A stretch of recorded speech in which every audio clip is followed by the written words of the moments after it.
All right, guys. Well, thank you both for being here. Yeah, appreciate you having us. Yeah, Yeah, thank you so much for the invitation. of course. Happy to meet you in person after so many months and years of listening to you. Yeah, I know it's been quite some time. I think what was it last September where we were talking about having you come on the show, and there was some hesitancy in terms of having just done Alex Honnold's podcast. Yeah, well, I'm a shy person. Has it always been like that? I would say so. Yeah, for most of my life. And Sean, how did Vitaliy loop you into this? Yeah, we were coming down on this trip for climbing Red Rock, and I was thinking about what would make sense for the podcast, and we had a pretty good year together, and asked me if I was interested, and I'm also a shy person as well, but figured why not? Cool. That's the theme of this last month. Yeah, I feel like a lot of people find my story of coming into climbing interesting. And as I got to know Sean as a climbing partner and a friend, I found out how interesting he is. So I thought this would be a great opportunity to introduce somebody else to the climbing community that never spoke publicly and people don't know about as much, even though I feel like he has one of the more interesting stories out there, and I feel like it's worth listening to it. Yeah, no, I appreciate that. And one of the best things about this podcast is, like, as it's been growing, a lot of people have been just recommending other people to the show, just like you bringing Sean on.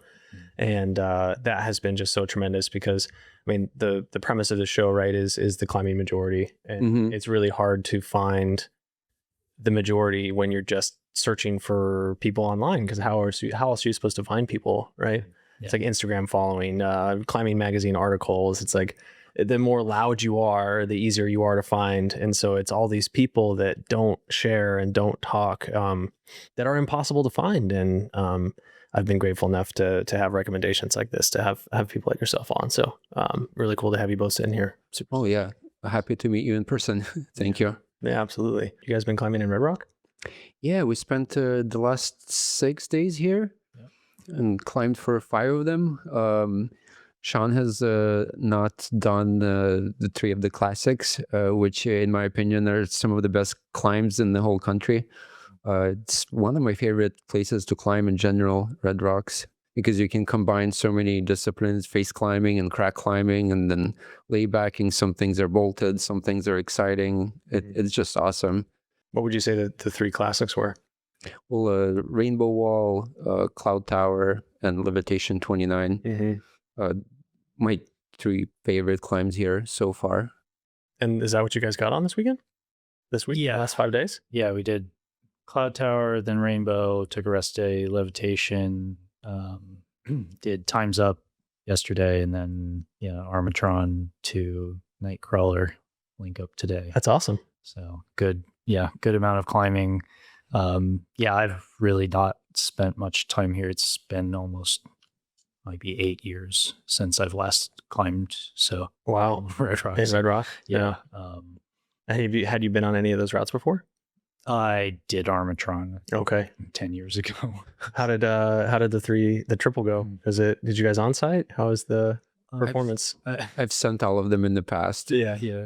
But I was more hoping to just give Sean all the best pitches and not really worry about performance, rather than and just focus on having fun. Yeah. How'd it go for you? I did about as well as expected. I came off on Cloud Tower and P3 Rainbow. Yeah. That's a hard crux. Yeah, but I did get the upper crux on Rainbow, which I was happy about. Sick. It was like spraying me down. You just have to believe. Palm over here. Yeah. I'm like, I don't know if I believe in this, but there's like the little like iron ore nubs that you have to stand on. Yep. Yeah. Just get up on that as much as you can, and throw for the big jug, and it worked. So that's wild. It was fun. Cool. How was pitch 3 for you on Rainbow? The 11 plus. That one I had a little bit of trouble with. That But was- I also was I followed him up the first pitch and then basically immediately went into that pitch. Yeah. I was like, yeah, that was not a good idea. Still kind of flash pumped. And it was incredibly cold too. Mm. Like my fingers felt like they were about to have screaming barfies. Like getting training for ice climbing season. What day was this? It was a couple days ago. Saturday I can't remember. or Friday? That was like Maybe that was Friday. Friday. And it was not that bad. it was not that bad, but It I feel like my wasn't fingers. shade, but We saw you. We were on Time's Up on Friday. Oh, cool. Yeah, so we were like, I remember looking up the rainbow wall. I was like, wow, there's people up there right now. That's so cool. It was you guys. Yeah. Yeah. We were on Time's Up yesterday. Mm-hmm. That's a great route. Fantastic. Yeah. Yeah. What's your favorite route Oof. around here? In Red Rock? Yeah, if you were to pick top three, Oh man. you're a local. Yeah. Let's see. I've repeated the Fox the most Okay. because of access and quality. Yeah. I think I've ticked it 9 times since I've been here. Multi-pitch. Oof. I mean, obviously the triple is like just by far super high quality. But in terms of going to repeat them, at least at my current fitness level, hard to justify. Like really hard for me to go after Rainbow Wall after I got to the top. Cloud Tower, I would repeat for sure. I think Nightcrawler's really high up there. I think I've done that route 4 times now. Wholesome Fullback to Our Father is a really great link up that I will always go back to and do. Really, really fantastic. And then Ginger Cracks to Blade Runner. I think that's probably another 2 like a link up that I've done that are probably on like the top of the list. I have not done that one. Yeah, you're on like a really, really skinny arete. It's like bolted, short 10B crux, and the rest of it's like 5'9" climbing on like patina, but you keep switching sides on the arete and you're just so high up on the wall. You like look down and it's just it's such a wild position. It's really cool. But this is it, right? You guys leave tomorrow? Yeah.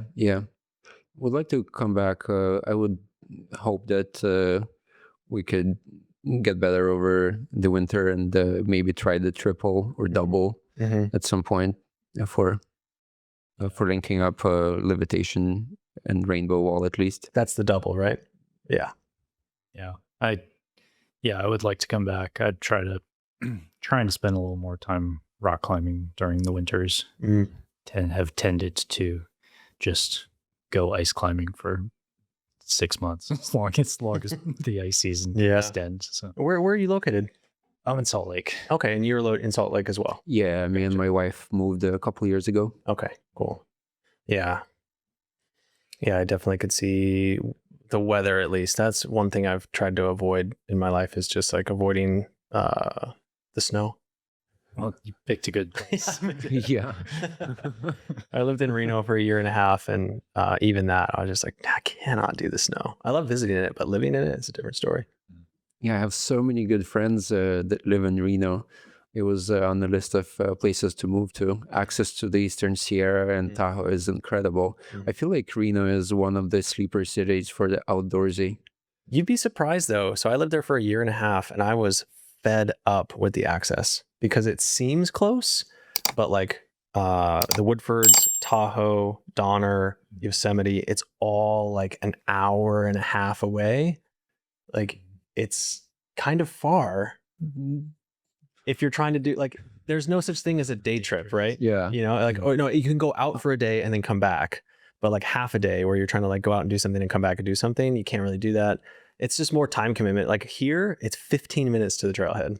Yeah, you can't really compete with that. It's really hard to compete with that. And so that's where I kind of had some frustration because I got so much other stuff going on in my life too, where it's really hard to like, I got to balance all these different objectives and time and things. And so here the access just really like meshes well with everything I got going on. Yeah.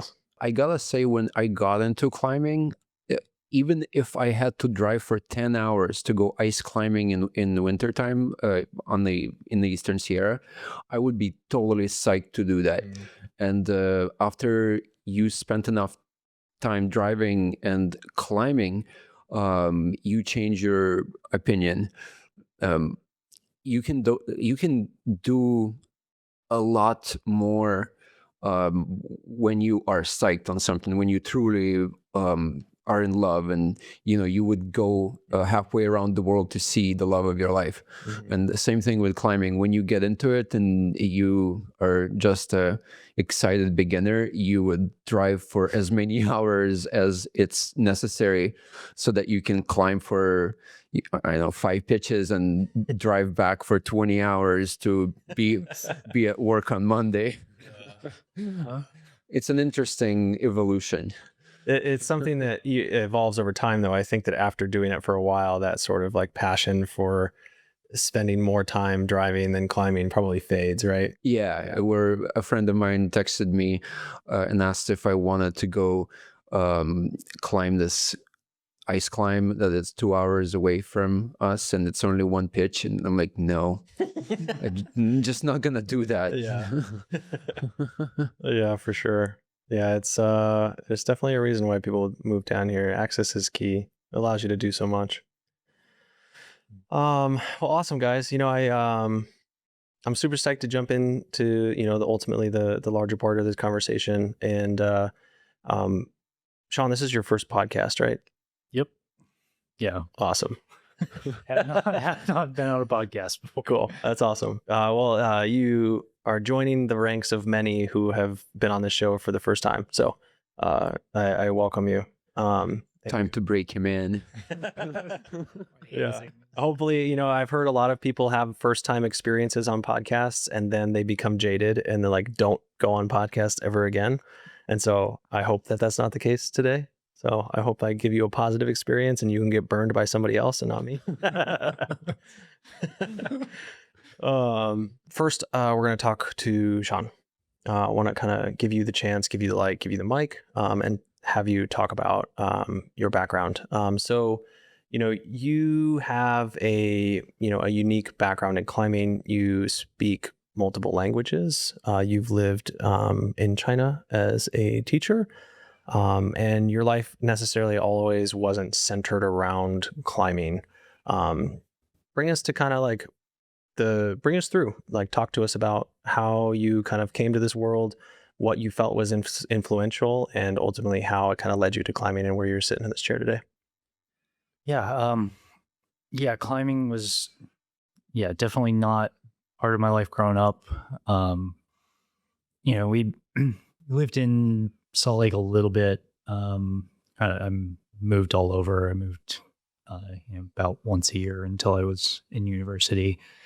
And never really did that much kind of stuff outside, go picnic in Big Cottonwood, but that's it. And I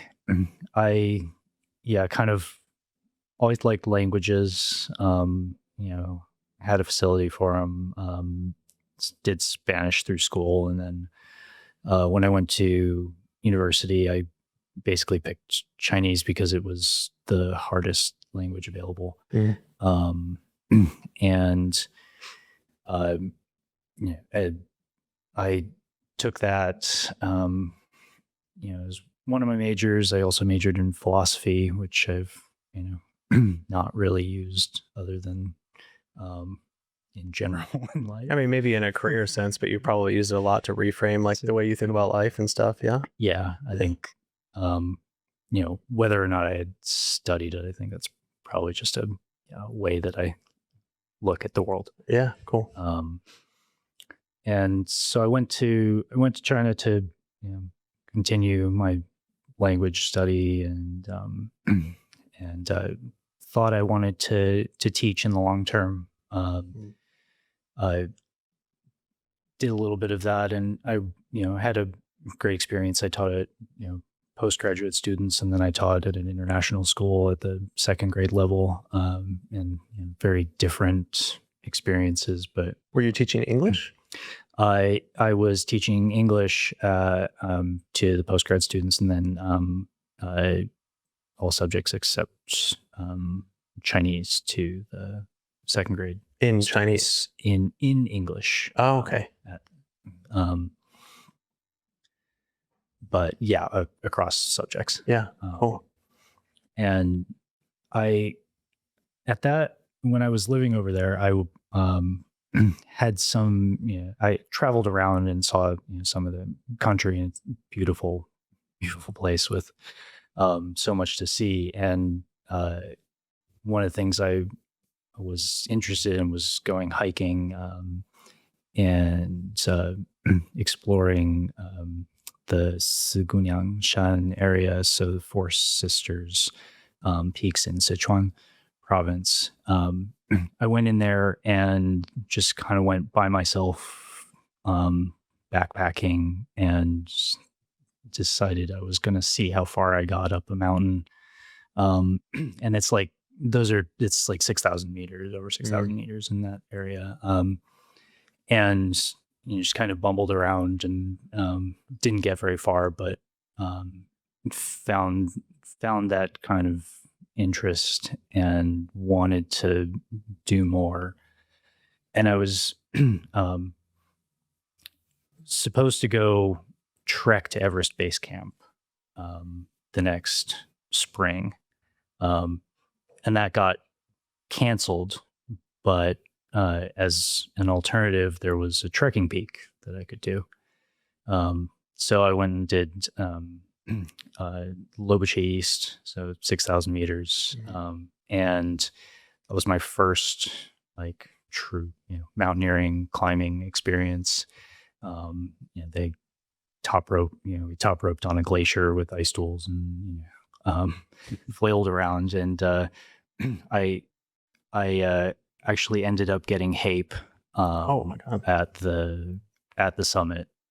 All right. I had asthma as a kid and kind of worked through it. That was exercise induced asthma, and I knew the difference between how my lungs felt with asthma versus HAPE.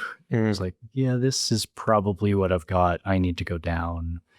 And it was the kind of Sherpas were just like, yeah, you think you just have a cold? And I'm like, I don't think so. Wow. I went back down to advanced base and didn't get too much better, and then went all the way back down to Feriche, the closest town, at like 14,000 feet, which had little medical center, just one person working there. They're like, yeah, you probably had HAPE, and it probably just resolved by coming down. Later that night, I also like peed blood. And I was like, okay, yeah, something was wrong. This was not just benign. But there must be something wrong with me, because that was the beginning of my mountaineering and climbing career, and I wanted to continue to do that. Even with that, that sort of experience, wanted to do it better, not have that happen again. But being on top of that mountain and like looking over at Everest and looking over at Amadalbum, which I would go back in a couple of years after that and do that on my own. That was very, very inspiring. Started me down this path. Yeah. So you specifically said you chose Chinese because it was the hardest language possible. One of your first mountaineering objectives was Losi. Lobuche East. What is it? Lobuche East. Lobuche East. Yeah. Okay. So still, like, we're talking a Himalayan peak. Yeah, trekking peak, but yes, people don't choose. Yeah. What would you say it is about yourself that's like putting yourself into this, where you're choosing the hardest language, you're choosing these huge objectives as your first step into these kind of decisions, you're moving to another country? Like, have you analyzed kind of the personality trait that kind of you see yourself and why you choose these things right up front? I think I've described why I like ice climbing to friends before as it being a mastery sport. You don't get to fall. You just have to do it right. And you have to know where the edge is, how to back off. You have to know yourself in that respect. And I think there's just, something, fundamental to me that wants to be as good as I can be and to see where that edge is. Or I would try things, but I would want to be pretty comfortable that I had a good chance of doing something, right? Before I went to do Lopuche East, I was, on the Stairmaster with the big ass backpack for, months before like putting in the work. Because I knew that I needed to do that in order to make it happen. And yeah, I spent a lot of time like ice climbing.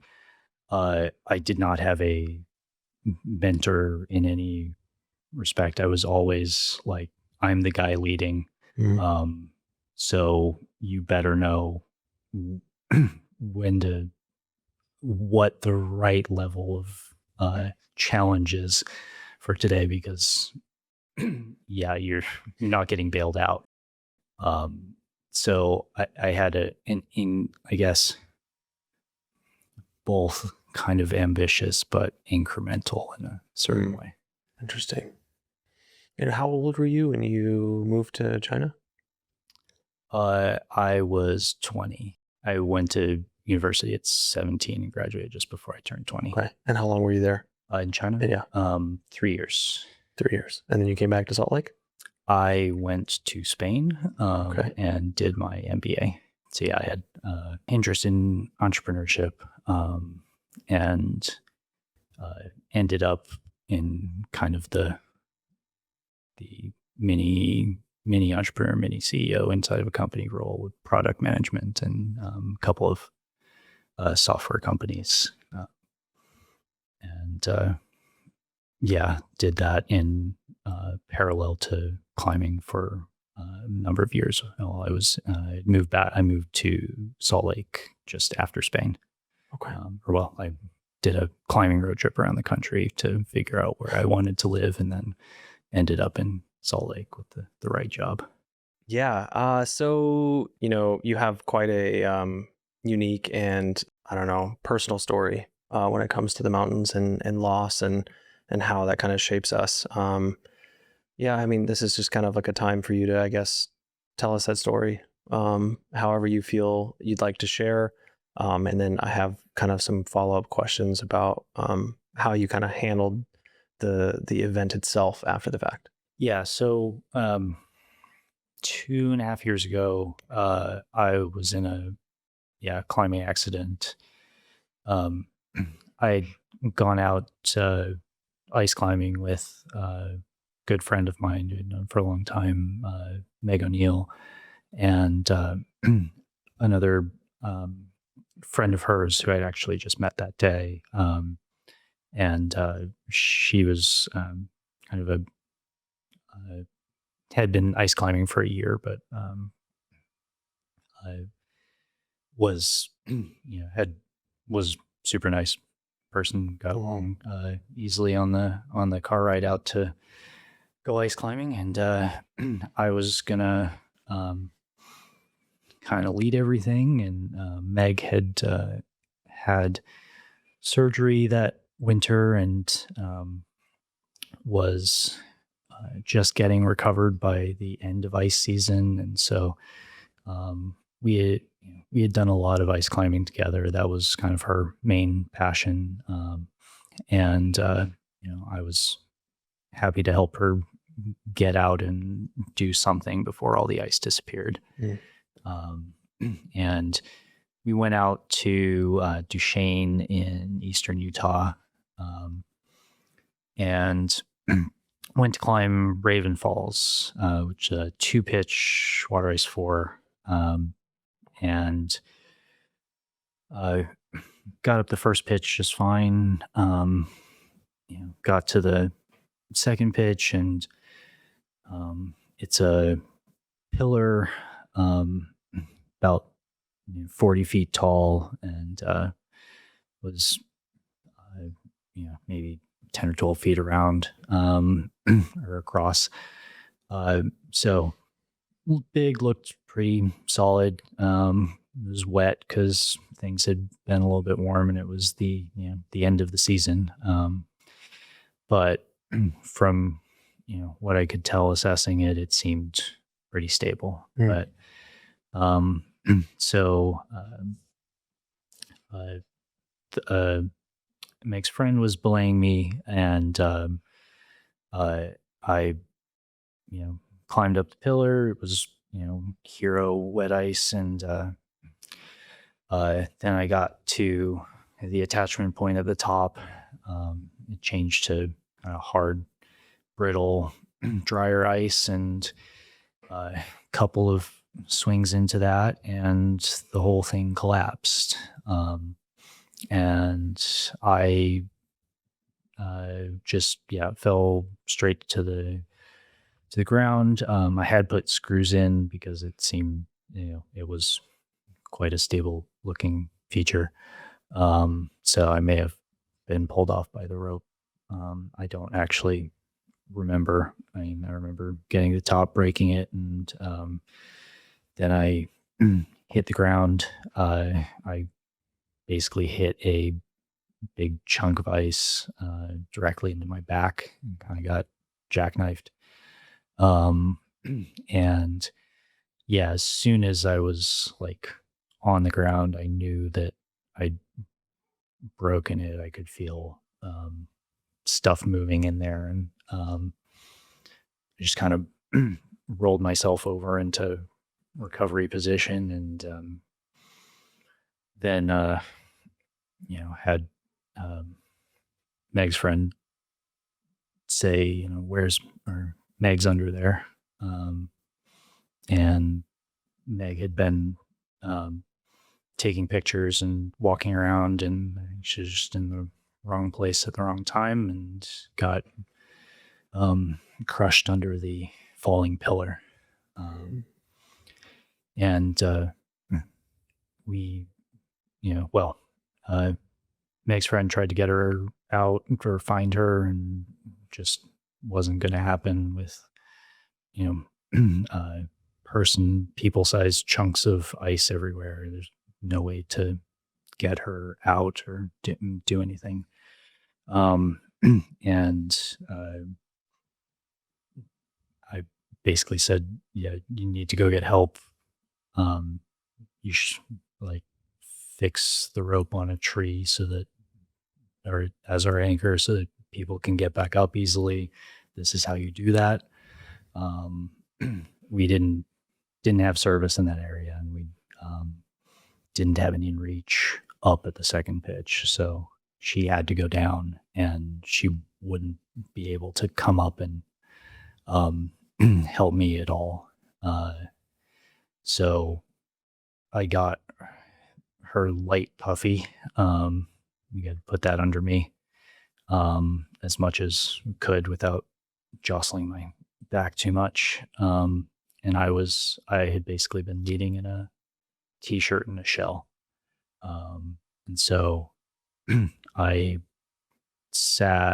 laid on the ice for 5 or 6 hours. Until it's basically a bunch of friends in the climbing community came from Salt Lake and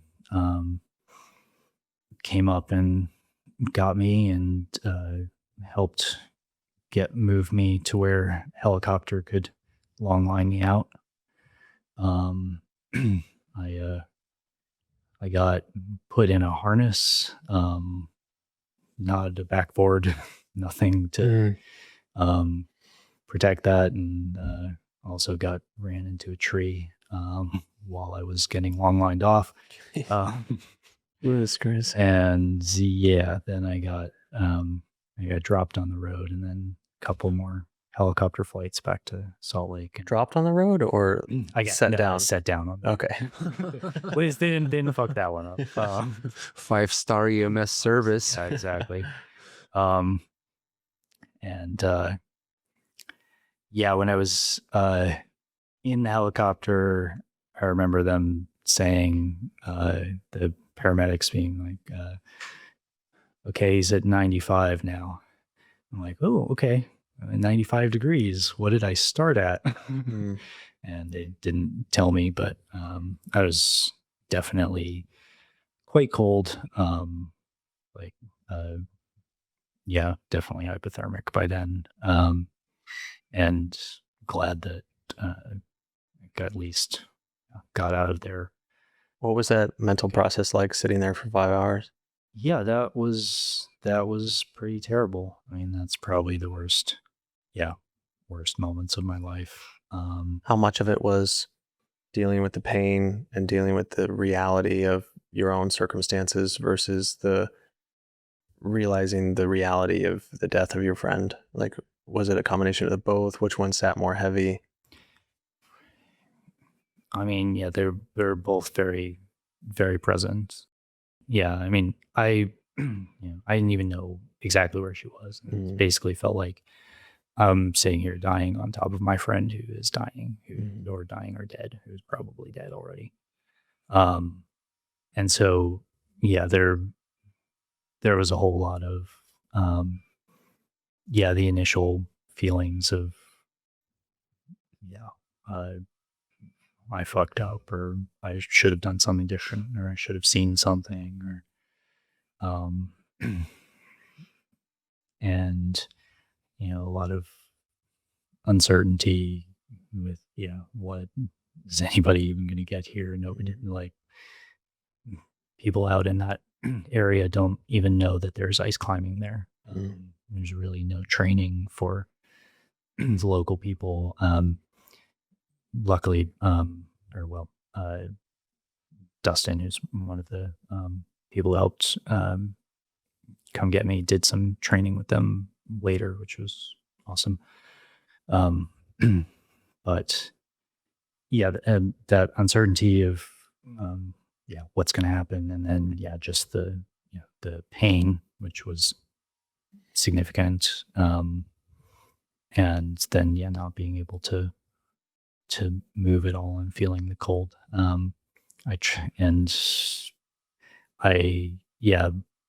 definitely started to hyperventilate, and like had to control my breathing at some point. So it all, I feel like there was almost a feedback loop of losing Meg and my back pain and the whole uncertainty of rescue.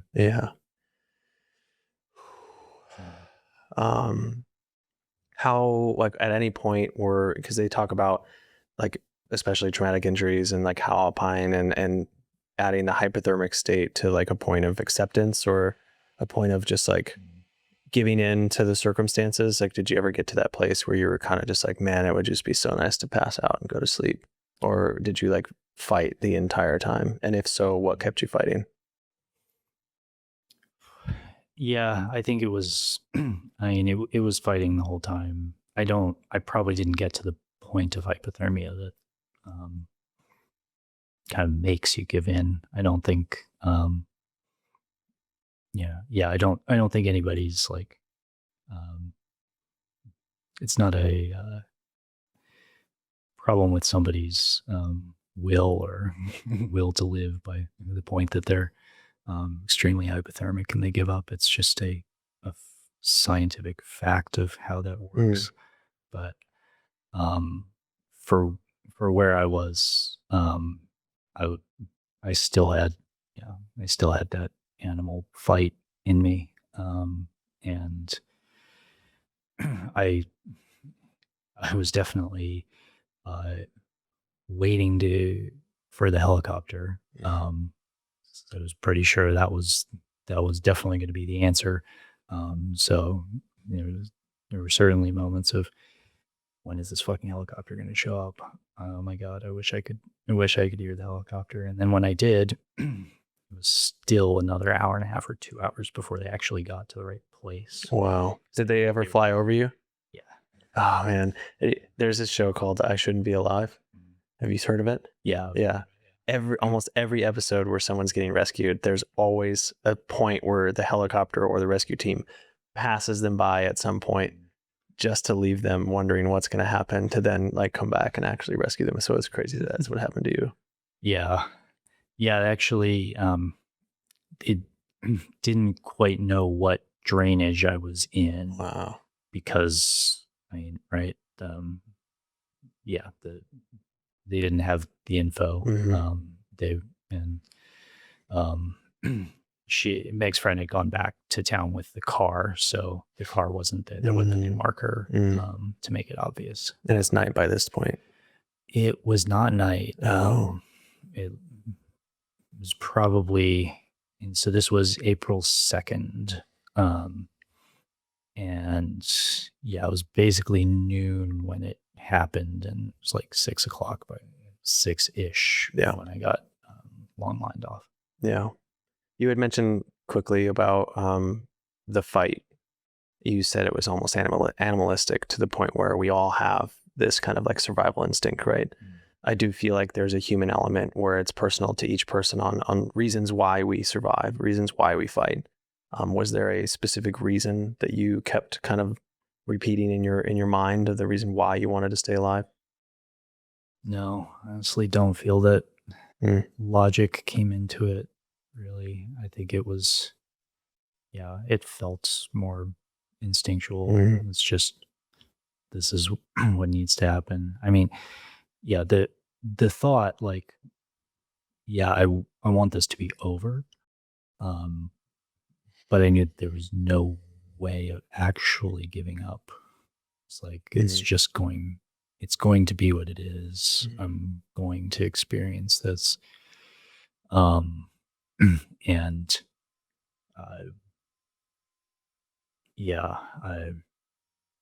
all I can do is be here and try to control the breathing and not have the thoughts run away with making this worse than it needs to be. Yeah. So what were your actual physiological injuries, and how did you recover from those? So I had a burst fracture of my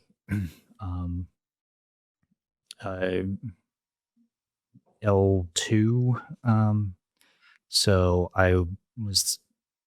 when I got to the hospital, I got a couple days later, I got fused, one above and below that vertebrae. I had some like scrapes on my face, bruising, but that was basically my injury. So everything went straight into my back. No spinal cord injury. I have a little like numbness on my thigh, and that has gotten a little bit better. Did you ever get to see an MRI or an X-ray of the actual damage? Yeah. How close was it? I mean, hard to tell how close, I guess, to actual like spinal cord damage, but like, there were pieces in there that were moving around next to my spinal cord. And, I would have preferred to be on a backboard. My words to when people got to me were like, I'd like to be as not paralyzed as I am right now. Please. Please don't make this worse than it already is. Yeah. Because I basically just got rolled onto a blanket and to get moved. Wow. But it did not have any major spinal cord issues. After the surgery, I was basically 3 months from like true weight bearing, recovered, like you can do things. I got some clearance to like do assisted pull-ups in the gym after 6 weeks, maybe. It's pretty quick. Yeah, honestly, it feels interminable when you're in it. But with the benefit of hindsight, it's it was not that long. Yeah. That's wild though. It's really, really lucky that you didn't experience any more physiological damage than you did. And that you, I mean, up to this point now, do you have any sort of limitations because of the injury? Do you have like flexion limitations in your lumbar spine? Any pain, nerve damage? I mean, if I do a big day, I can tell that it gets angry. But no, flexibility, they said I'd get back to normal, and I did. And he basically said no trail running, no bouncing up and down on the vertebrae, basically on the discs on either side will cause degeneration at some point. But I had to they said minimizing that type of motion would be good. And so I was like, well, I still really want to go climbing. And so climbing is fine. Falling while climbing is fine for it.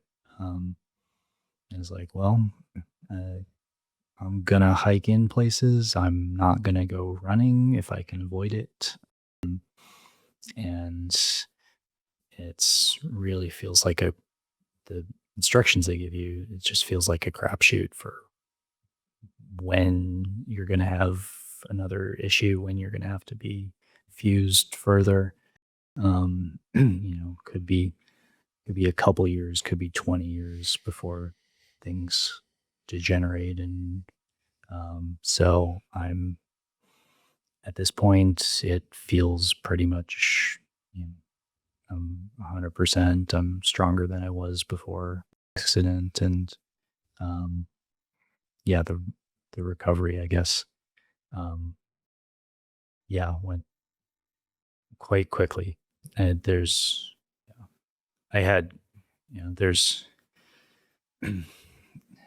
thoughts about when you recover that quickly.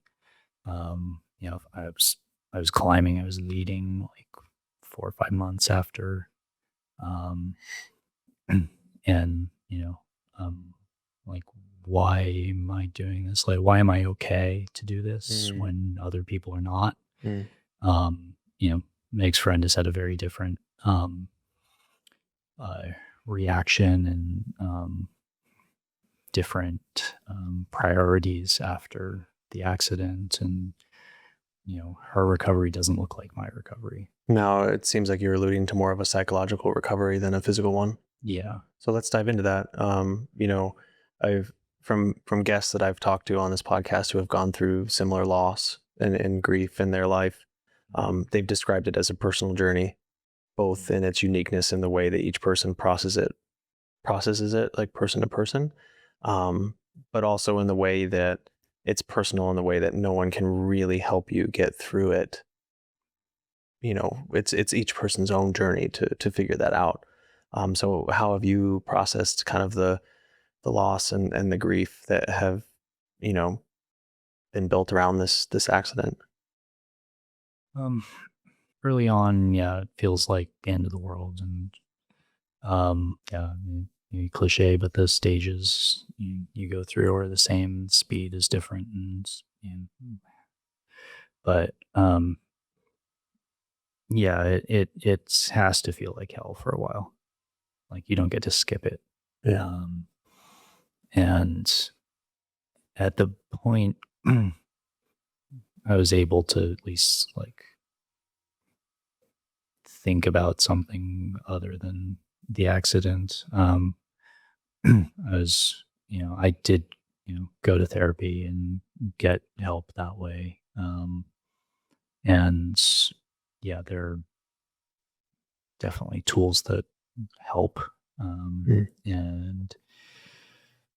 it's, you have to get through you have to get to a point where your body feels that you had agency, where PTSD is basically not having agency in a a situation that causes you pain, emotional pain or harm, and not being able to do anything about it. If you're able to take some constructive action, you generally don't get PTSD or don't get it to the same degree. So yeah, I had to work through that and feel like I was it's not agency in the moment. It's some odd kind of reconstructed narrative. But like being able to put together an accident report for the AJ accidents. That's a piece of trying to help other people not have this same issue of an undercut pillar from water running under it that you really can't see, and you just need to be careful at the end of a season, and you can't you're going to have some unexpected failures from if you've had warm temperatures that can very easily undercut features. And if talking about it helps somebody else, that's a piece of agency. And then just feeling like didn't you feel like a bad person immediate. That's just it's the survivor's guilt. It's the what could I have done differently? And it's easier to kind of put the pain into self-hatred and than it is to feel it directly. And so slowly letting go of that, slowly getting to the point where I was just going out to climb with a friend, and you can look at human factors and understand why I made a decision that I probably wouldn't have made if I was going out with another friend at another time, at the end of the ice season. But I did what I did for reasons that are understandable and reasonable, and that forgiveness comes with time, but also comes with work. So I think going through therapy, putting that, making that a priority, and I guess possibly just some particularities of me as a person versus somebody else who could have been in the same situation. I ended up kind of recovering both mentally and physically relatively quickly. Mm-hmm. Yeah, how you kind of alluded to the fact that you and your partner had different timelines in terms of processing the accident. What would you say were the major differences in how you both have kind of thought about and reacted to this experience? I mean, she hasn't climbed since, which is hard because you can still see the love for ice and winter and just the features, and but it's the right choice for her because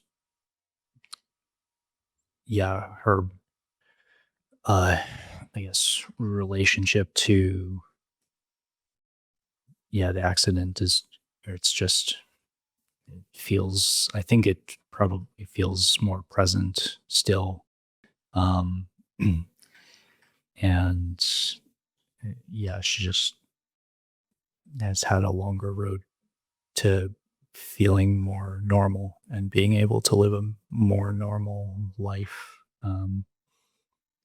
And yeah, that's just as valid as how I process things. But Yeah.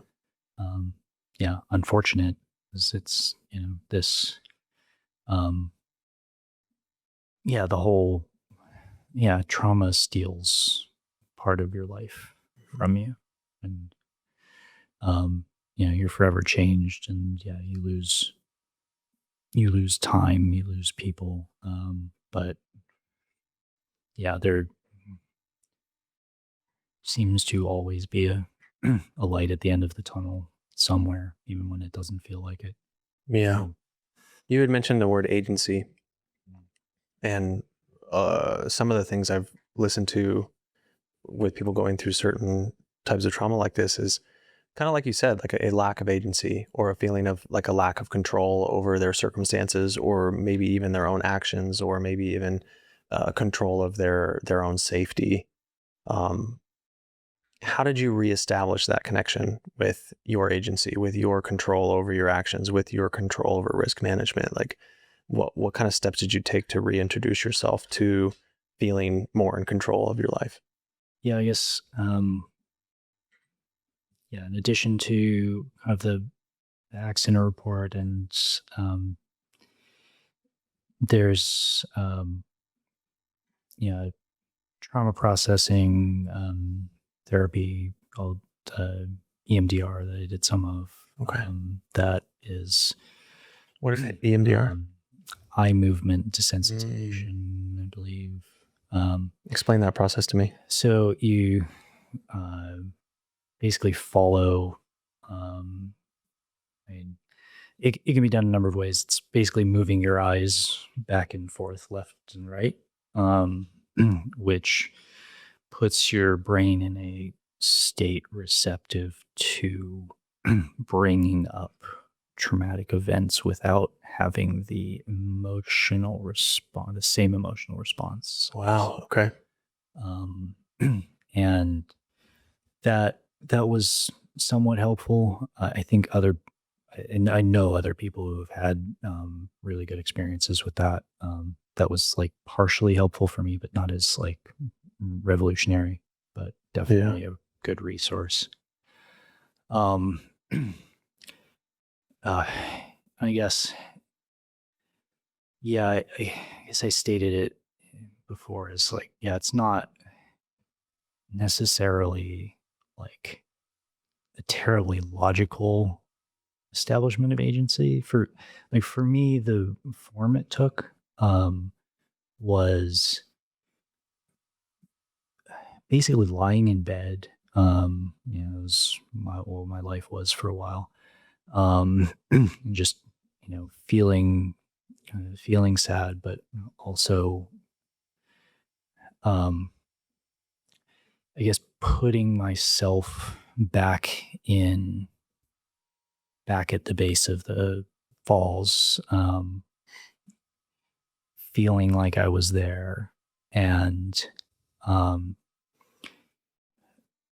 kind of reenacting a bit and changing something, which for me was, I like just reached out and felt like I could feel Meg's hand. So it felt to me like I was able to comfort her, hold her hand, and that, I guess, by putting myself in the same place and kind of reenacting it, that put that in the same kind of place as the memory, and gave me that feeling that I was able to be there for her, that she could like say whatever she needed to say, feel whatever she needed to feel, and that she hadn't gotten the actual opportunity to do. And then being able to let her let her hand go and kind of metaphorically let her go. And then cry for an hour. Yeah. Yeah, it's heavy, man. I'm sorry for your loss. I'm sorry for just the heavy experience, man. It's a lot. I know we all kind of sign up for these things in the mountains and we don't expect them to really happen, but they tend to surprise us sometimes. So I feel for everything you've been going through. Thanks. We hear a lot about stories of, typically in kind of more of a romantic partnership kind of situation, where someone will lose their romantic partner in the mountains and then subsequently take their own life. Did you experience any sort of kind of feelings of suicide or considering that trajectory at all in the short term after the accident, whether it was related to the loss of your partner or related to the loss of your physicality or who you were as the identity that you built yourself around climbing? Like, was there anything that had crossed your mind in that realm at all? Yeah, I think that's pretty common. Yeah, whether or not people want to own up to it. Yeah, I think it's again kind of the repurposing or trying to push pain somewhere else. Yeah, it's like ending your life would end the pain, and in some way feels like a reasonable response, or a way that a way to minimize the pain of everything. But it was never for me got beyond that that initial part of your brain that wants to suggest that as an option. Was there anything in particular that helped kind of like sway that narrative? Like, did you have social support? Were you kind of were you isolated? Do you see isolation as being symptomatic towards kind of like making that mentality worse? Or like, I guess I'm framing this question as like, if anybody listening is not necessarily going through the situation themselves, or has a friend that ends up going through something like this, like how can we as a community better support people like yourself having gone through something like this? Yeah. Having people around is certainly like helpful. I think that's just needs to be a baseline. My family came in and stayed with me for a while, which was helpful for sure. And I mean, you look at like Hayden Kennedy. That's for sure like the main story that comes out to mind. Yeah, like his, maybe he makes a different choice if it's, the next day, or if he has somebody else there. But the obviously tragic.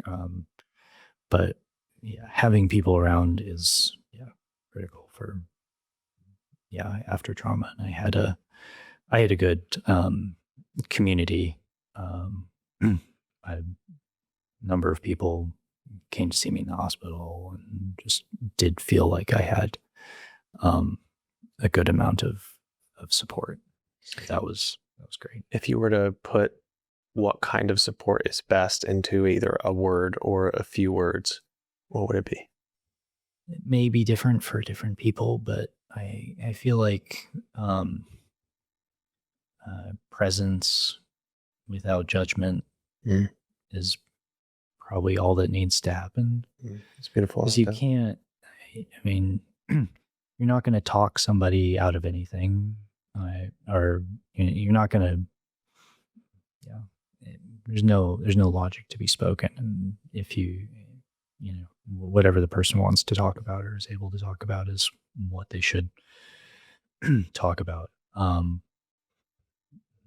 But yeah, I think I said earlier, there is a point where it is just pain. Yeah. And enduring the pain is all that you're doing. Processing, like recovering, all that happens later. And if you're there for somebody, just present, check in, no judgment. Don't need to go through the event. You just need to feel a little bit more normal. Feel like, you're out of the pain a little bit. Yeah. Awesome, man. I feel like we could turn the whole, podcast episode into kind of expanding on this and diving into this topic, but we have a lot of other things to talk about. So before we move on, are there any other things about this particular experience that you feel like we missed, or you feel like is key to your development and kind of something that you'd like to share? I guess I suppose is, probably transitions us a little more into, where I went from there and what it's meant in kind of the longer term. I think a way that I processed the accident was to put a bunch of work into a dry tooling route. And I basically bolted the whole thing so that it would be safe and I would feel comfortable doing it. And just that process of building the route and going up and like all the physical work in addition to making it a space for me, a safe space for me mentally, was great. And what came out of that was the Penitent Path, which is 12 pitch dry tooling route in Provo Canyon. It's 150 some bolts. And it's a 350 meters. Like it's, hiked around with a lot of packs, fixed a lot of ropes. And just built back to like being better. And that ended up like, that was the moment, I think, when I sent that. That was 10 months after. Wow. And it's got 3 pitches M9. It's pretty sustained, and those as hard as I'd climbed on dry tooling before then. So, wow. And it was a first ascent? Yeah. Ground up or? Ground up for some of the bottom stuff and top down for the rest of it. Yeah. Wow. Sure it went. How many days on route were you developing? I was there a couple times a week from like December to February. So it was 20 or 30 days. Wow. Probably. And this seems like it was your healing process in a way. Mm-hmm. Yeah, definitely. Yeah, kind of. Metabolized the recovery into that. And also gave you that kind of trust and agency in yourself to climb again, to trust yourself as a climber, to trust yourself as an athlete. And I mean, there's so much in climbing that's spiritual and healing just alone without having to deal with trauma. And it also, like, when we're lead climbing and we have risk and we have all this experience, we're forced to it's like always a mirror, right? And so it's like it's always a mirror to our deeper self, and we have to be at peace with that if we're going to be able to climb hard and to reckon with ourselves. And so that's really beautiful that that's kind of how you process it all, and we're able to kind of come out the other side at least with enough agency and peace to be able to move on without crippling symptoms of the accident? Yeah. That felt like, enough normal was back in my life at that point. Yeah. Oh man, what a journey, man. Grateful you're here. I'm sure everybody that has been a part of this journey is grateful you're here. And yeah, wow. It's gonna be a hard pivot from here. I guess to kind of close off your background here, I have this question, and we don't really need to dive into it too much. I'm just interested in your response. But I've been workshopping this idea of kind of pillars of climbing, and what I've come up with so far is performance, partnerships, and adventure. The reasons why we climb. I'm interested in you rating them in terms of importance to you, and then maybe suggesting any that you feel might be missing if they are. I feel like I started a lot more performance oriented.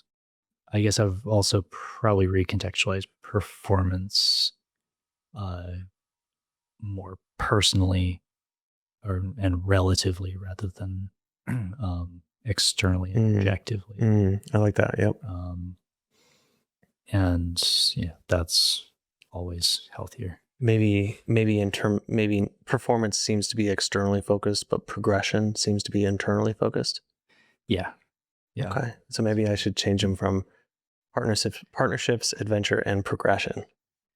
I don't know. I think it depends on the person, right? There might be people, for whom climbing is actually about performance and the external validation. Yeah. And, So yours currently are in what order? Yeah. Partnerships, progression, adventure. Okay. I think. Cool. But they're all there. Yeah. This show is brought to you by Lives in Designs. Let's be honest, most of our clothes don't last nearly as long as they should. Too often, they fall apart long before the sting of the price tag ever fades. And when something does rip or tear, most brands do nothing in the form of support, repair, or replacement. Lives in is different. They design one quality product at a time with a simple philosophy. Build outdoor apparel that fits well, works well, and lasts longer, so that you can wear it more, keep it longer, and spend more time outside doing what you love. Plus, they have an in-house repair program, so that if your clothes rip, tear, or fall apart in any way, you can send them in to Lives In. You even get to decide whether your repair falls under warranty or normal wear and tear. Plus, there's a 30-day money-back guarantee, so you can buy it, try it, and if you still don't like it, they will give you your money back. Right now, you can get 15% off at Lives In by using the link in the description below and using code TCM15 at checkout. That's the link in the description below and code TCM15 for 15% off at checkout. And remember, every dollar spent at Lives In is a dollar spent supporting this podcast. Vitaliy, how you doing? I'm good. Still here. You're still here. I love an energy drink.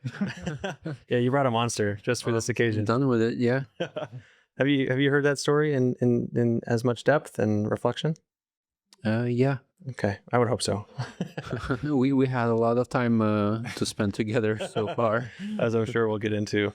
Yeah, I mean, just as an easy transfer here, why don't you answer that question? Performance, adventure, and partnerships. Do you have a particular order in which you'd like to kind of orchestrate them? And do you feel like there's any of those three that are missing in terms of your value that climbing brings to your life? I feel like it's a difficult question because each word has its own subjective interpretation.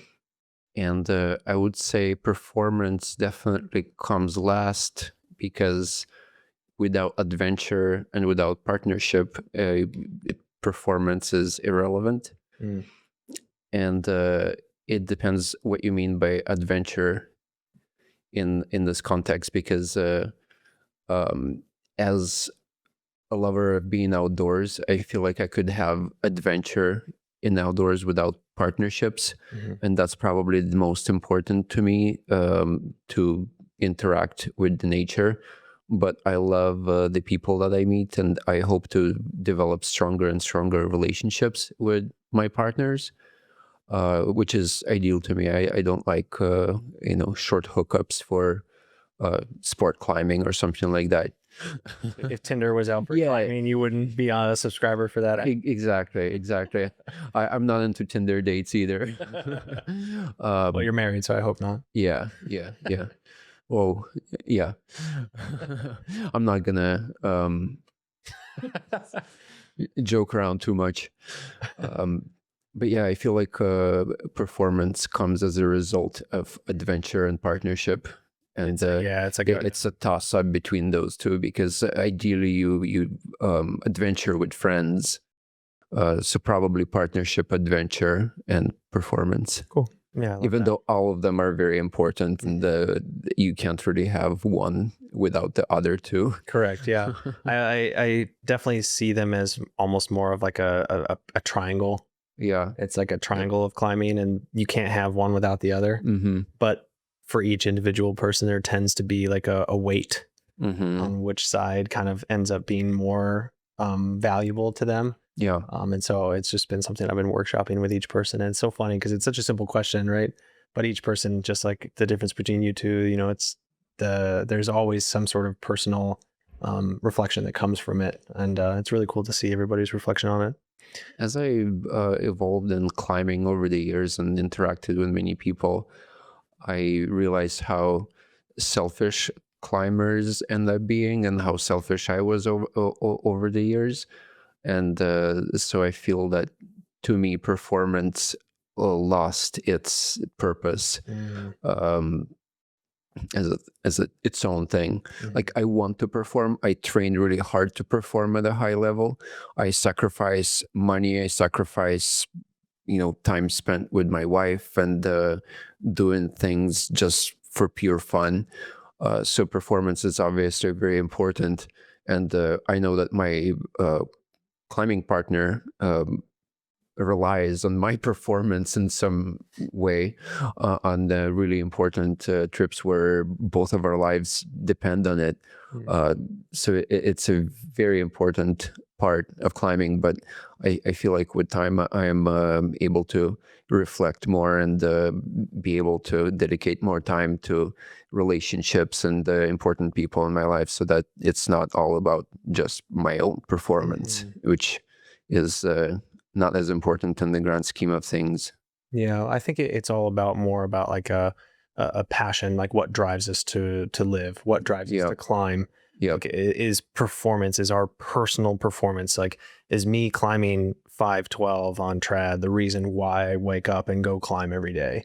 Or is it the relationships that I share with my partner while also maybe pursuing performance, but my partner and him waiting outside in the front of the car at 6 a.m. and me, that's the reason why I'm getting up and pressing the alarm clock in the morning, is for my commitment to my partner in the morning to get up and be there for him so that we can have this experience together. Like, is that why I'm getting out of bed? And I think that's where it starts to get personal, because someone could be like, I'm about to go climb 512C today and it's going to be a red point. That's why I'm getting out of bed. It could be anybody out front of this house today. Yeah. But the reason why I'm getting out of bed today is because I'm about to go red point 512C. Yeah. And so it's different for each person. Exactly. Yeah. And as I was listening to Sean's incredible story, I was just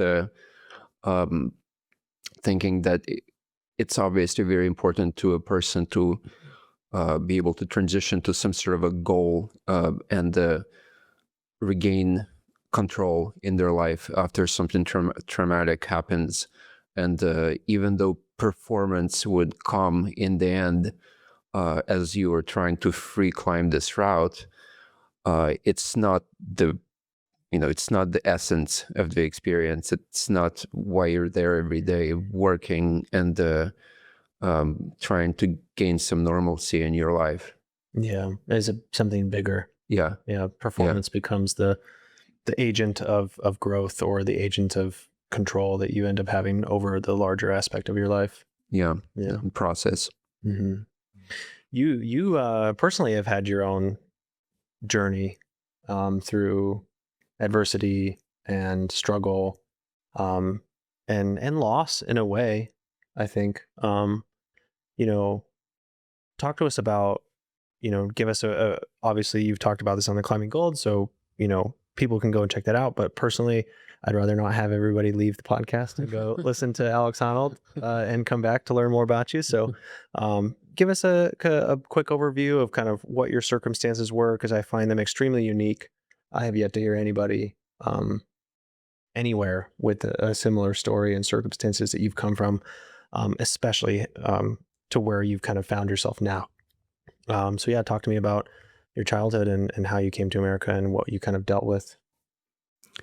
Well, I feel like my story begins before I was actually born because my mom was pregnant during the tragedy that happened in 1986. A Chernobyl nuclear reactor blew up and it released a bunch of radiation.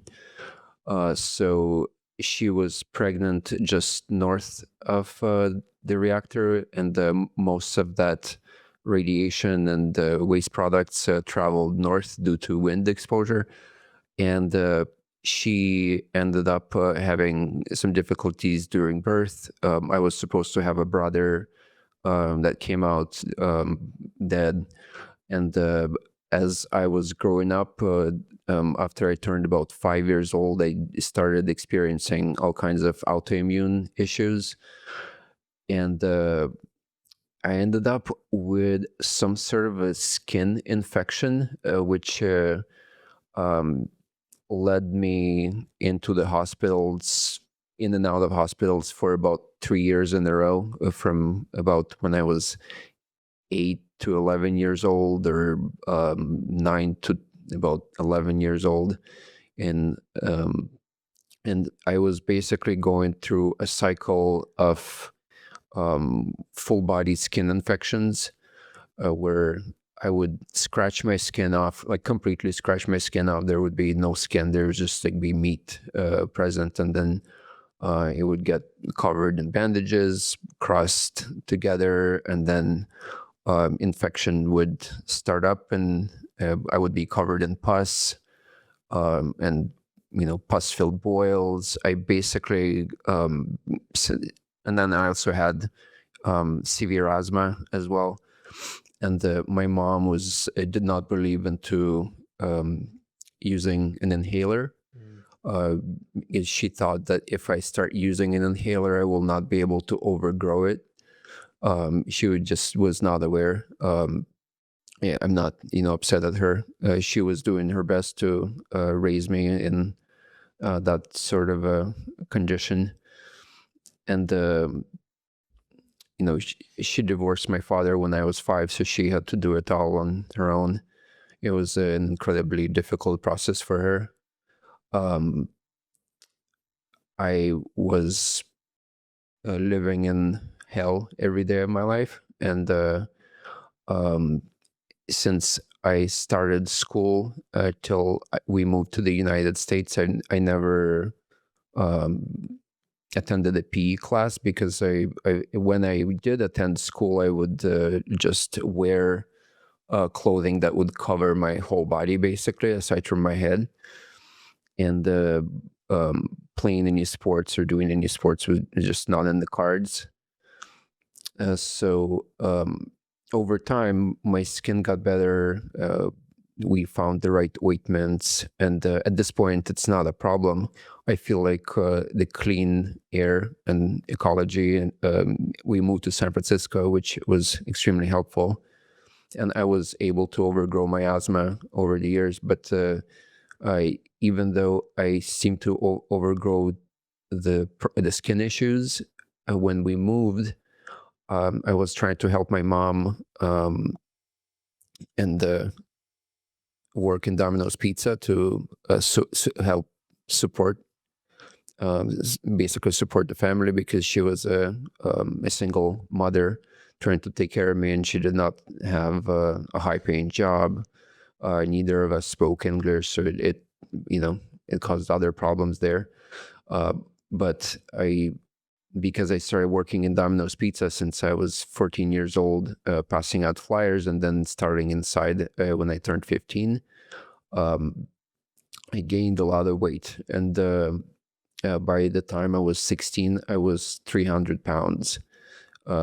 And when I saw myself weighing in at 300 pounds on the scale, I decided that I need to do something about it, and I ended up joining our high school football team, and thankfully kept coming back to our practices. And even though it was so hard to start out from like complete zero, from you cannot run a mile, you cannot run 2 laps, you're getting shin splints after 2 laps around the track. You're totally unathletic, and getting your ass basically beat every day real hard in the practice by kids who are more athletic. And I kept on coming back, and improved quite a lot during that season. Was able to lose 40 pounds, and then just kept on getting more and more into athletics, and learning about how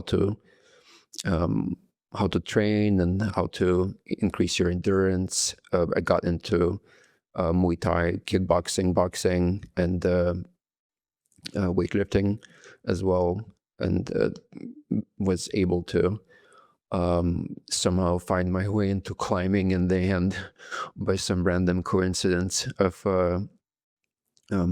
finding a new friend who worked with me after I graduated from nursing school. And nursing school was probably a big like my main inspiration to go into nursing school was probably because of my health issues growing up, and hoping that I can give back and also help people. But even though it's been really difficult to overcome some of the personal like trauma of working with people in crisis, I cannot work with suffering kids still, because it's just too close to my heart, and I feel like I have some sort of post-traumatic stress disorder or something. I think that working with struggling kids is hard with people even outside of your circumstances. Yeah. And so to have it hit so close to home. Yeah. Yeah. One of my curses though is when I worked as a travel nurse in different emergency departments, and I'm always one of the only few people on their floor who knows how to start ultrasound IVs. And usually when there are kids in crisis and they need to have an IV, it's the easiest way to start one if you only want to try once, which no one wants to try starting an IV on a suffering kid. And basically I have to be the one person doing that, which makes me go through my own crisis on the inside every time, and it's so much harder than working in a cold situation when you're are trying to save somebody's life. Even just because it's a child, and it's what triggers my stress personally the most. Now, circling back a little bit to the turning point when you realized you were 300 pounds, have you heard of the show like My 600 Pound Life? I have, yeah. Have you seen it? No. There's always this consistent theme in that show when these people step on the scale for the first time and see the weight, whether it's 500 or 600 pounds. And they always have this like rush of emotions and this internal experience as if they don't believe it, but it's proof. Yep. But to a viewer sitting on the couch watching the show, you're like, obviously you're 600 pounds, look at you. So break down that experience a little bit psychologically. Like, why was seeing the number on the scale such a turning point for you? You had already gone through so much as a kid. You had gone through ungodly suffering and trauma, and your parents separating. Like, so much had gone quote unquote wrong. What was it about this moment that seemed to be the bottom that you bounced off of? Why then? Because you see objective proof. I feel like when you see yourself every day in the mirror, you don't notice that you're gaining weight, for example. You're just making incremental gains of weight that are never noticeable. But when you step on the scale and see the objective proof of how unhealthy you became, um, something on the inside changes and realizes that, okay, this is not acceptable, and I should try to turn it around. And and I'm not I'm hoping that they're like, we don't make anyone feel bad about their own weight struggles with weight. I feel like it's a sensitive topic, and um, some people get bothered by it, some people do not get bothered by it. But for me, it was more of an important step to take in order to improve my health, rather to improve how I look. Because obviously at the point where I saw the weight on the scale, I didn't see anything wrong with the way I look. It's more of the objective proof that my BMI is out of the healthy range, and I did not even think that it was as high as it was. Now, what made it, like, because it could be a simple thing to look at the scale and be like, wow, I need to change.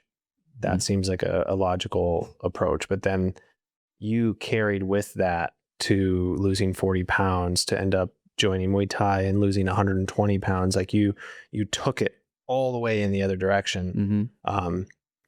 Do you feel like that was like a personality trait? What was the motivating factor to it not just being a transient emotion where, you tried for a little bit, but then adversity kind of like shut it down and you ended up kind of staying back and not pushing as far as you did? I can't, I don't think it's possible to answer the question, because I feel like I owe the whole process to people that were around me or ended up in playing an important role in helping me get to where I am right now. Who were some of those people? For example, one of the assistant coaches from my high school football team, he was in charge of coaching the linemen. And I tried to quit a couple times.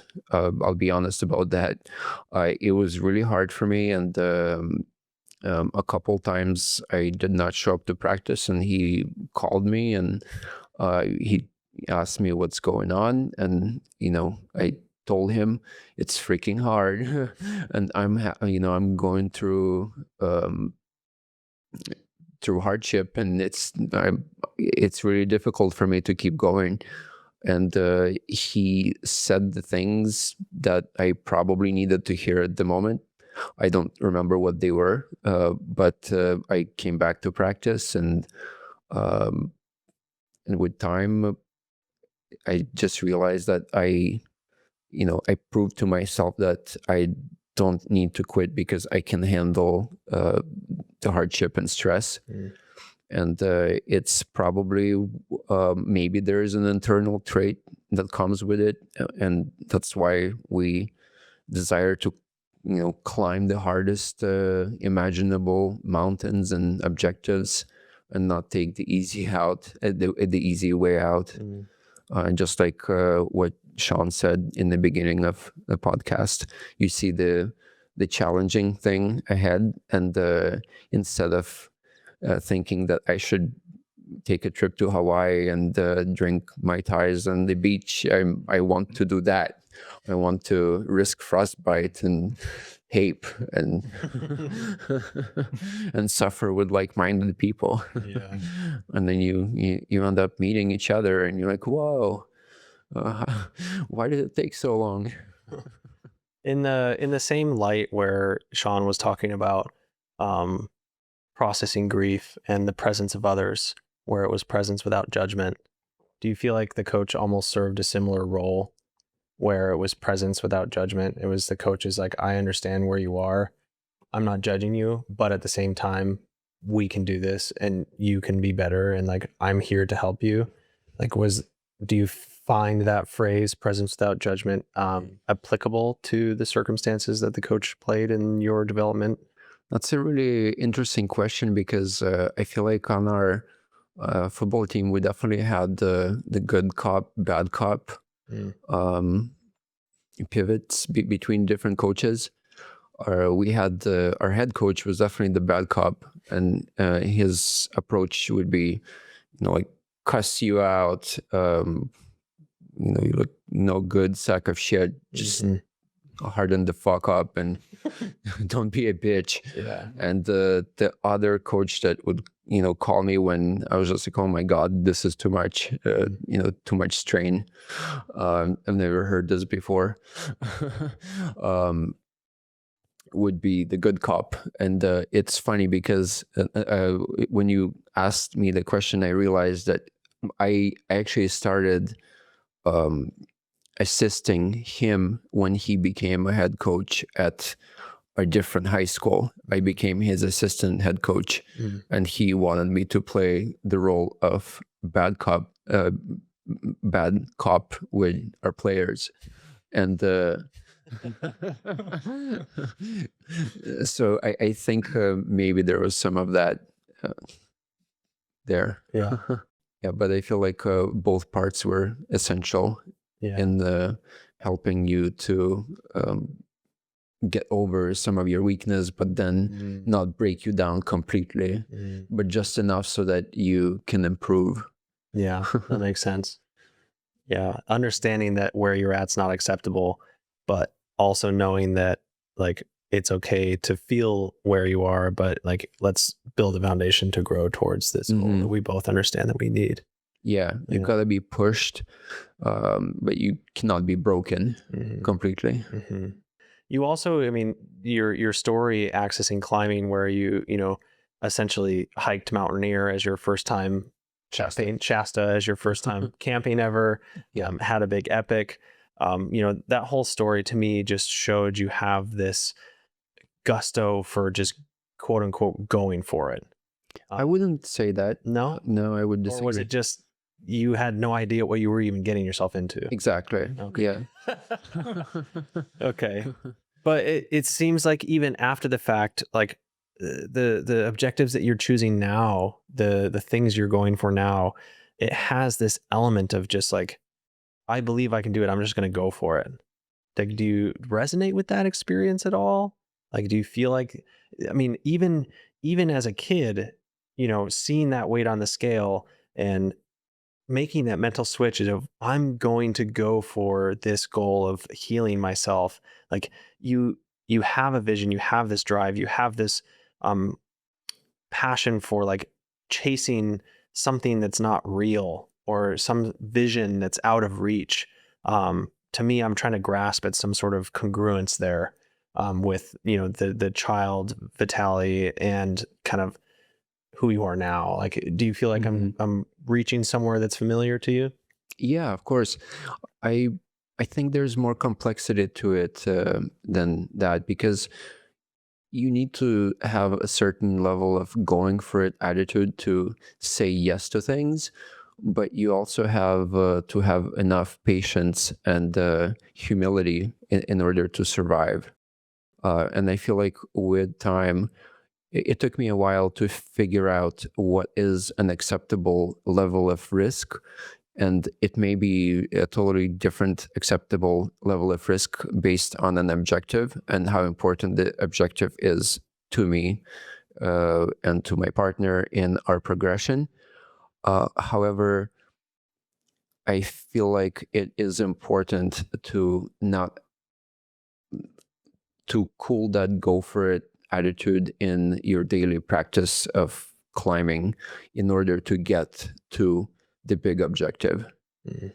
With the level of suffering, I guess you could say, that you've dealt with as a child early on, do you feel like you struggle with like any sort of elements of depression from the past, or have you completely processed that?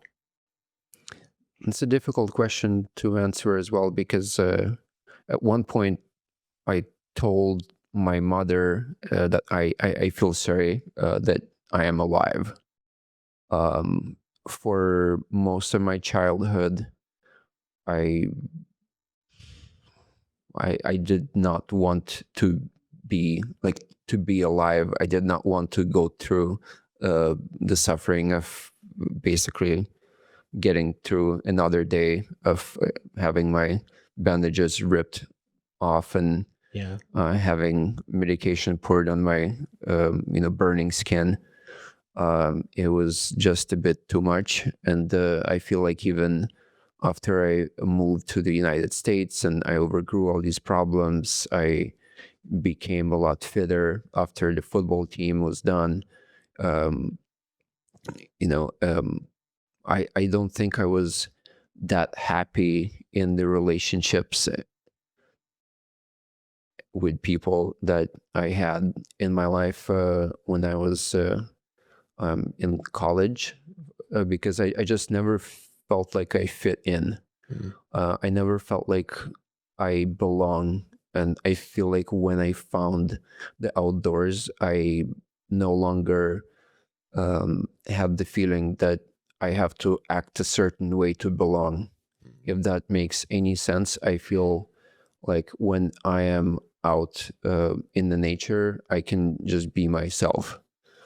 And that's, Well, I can imagine, especially in high school and college in America, it's going to be hard pressed to find anybody that could relate to what you went through.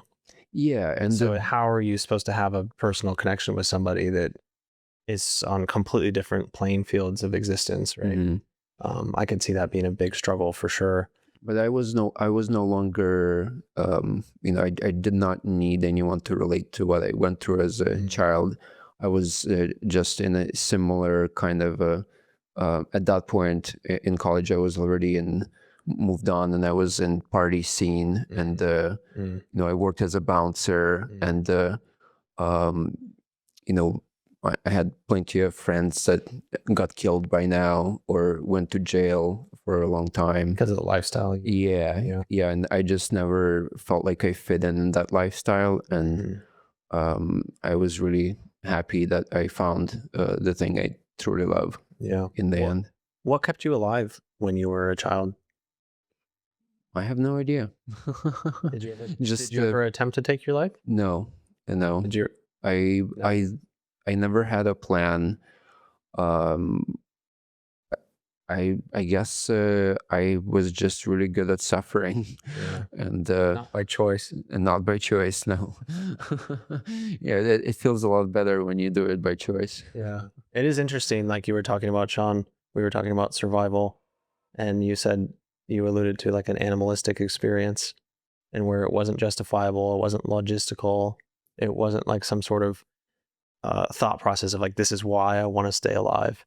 It seems similar in your case, where you're a child, you don't, all you know is suffering, and yet you still have this passion to live, even though you technically don't want to. It's this weird mental place to be in. Our survival instincts are pretty strong. It's pretty wild. Yeah, people feels like the not wanting to live is most of the time not wanting to be in pain. And that's a means to that end. Yeah. So I very much understand not wanting to have, bandages ripped off and for your entire childhood, right? That like it's the similar interminable aspect of it as well, where you don't know where the end is. That's the thing. If you don't see where it gets better, then suffering without an end date is a damnable sentence. Yeah. You both kind of went through that in your own way, own timelines, own mental processes. In the same time, I understood that if I tried to take my life, my mother would be going through even a bigger crisis than I am going through, probably. Yeah. She went through her own world of suffering to keep you alive. Yeah. Yeah. Wild. And it's interesting how people in general have, we adopt to our hardships, and a new kind of hardships may feel like tragedies in the end. Like, for example, if somebody has been working on their climbing project for 2 months and they didn't send on their, when they peak, it could feel like a freaking tragedy, as it is for somebody who has, bandages getting ripped off their skin every day. Yeah, it's all perspective. Yeah, humans are really interesting, and we are really good at adopting. We're also good at suffering too. Yeah. In all forms and capacities, as much as we like to complain about it. Yeah. Yep. Yeah, that's wild. Quick aside, if you're anything like me, you want climbing gear that's durable, stylish, and actually comfortable. No one wants to deal with blown seams, tight hip mobility, or fabric that deteriorates after a single chimney. Livzen makes the most stylish and durable outdoor apparel on the market, and their EcoTrek trail pants are literally the best climbing pants I've ever worn. They're comfortable, flexible, and packed with thoughtful features. A built-in drawstring, a phone pocket, an innovative leg roll-up system, and stitching designed specifically for movement. Plus, there's a 30-day money-back guarantee. So you can buy them, try them, and if you still don't like them, they will give you your money back. Right now, you can get 15% off your next pair of EcoTrek trail pants by using the link in the description below and using code TCM15 at checkout. That's the link in the description below and using code TCM15 at checkout. And remember, every dollar spent at Livzen is a dollar spent supporting this podcast. Ultimately, I'd like to pivot here and kind of involve both of you in this conversation of partnership, and talk to us about like how you guys met, what was your first climbing experience like together, and ultimately we're obviously going to lead this into your time in India and Patagonia. So the way we met is through a friend of ours, John Jugenheimer, and Sean was climbing with John at a local dry tooling crag. Sean and John also worked on the Penitent Path, which is this giant dry tool route that they put up together, which Sean was talking about earlier. And after a little bit of talking and meeting up in the gym one more time, I knew that Sean fixed up a lot of pitches on the Penitent Path while working on it as a project, and I was curious to check it out. One of the reasons I moved out to Utah was to improve as an alpinist, and part of the thing I wanted to improve was steep dry tooling, and another part was endurance through trail running. So when Sean was getting close to finishing his project and taking the lines down, he was nice enough to take me out to play on his Frankenstein creation, which is an incredible route, a great addition to the local dry tooling scene. And it was actually it evolved into a goal for me personally to red point this route, and I was able to do the second free ascent with my friend Cole from Salt Lake City just earlier, a couple months back, or maybe even just a month back, because I think a lot has happened in the last month, and it feels like a whole year passed. Yeah, it was probably October. So it was, not very long ago. Yeah. You guys met in October? No, we met a couple years ago. Oh, okay. Yeah, so that would have been just 9 months after my accident Is when you guys first met. Yeah. And it was about the dry tool route that you put up in terms of you we potentially climbing it. Yeah, I was basically getting close, and I kind of I knew of Vitaliy, and he'd moved to Salt Lake, and I was excited to get out with him, and it was super easy because I had fixed ropes on most of the pitches, so we just went up and microtraxed, and I sprayed him down with all the beta, and it was helpful. It was a good working session, and we liked each other's company, and history from there. Cool.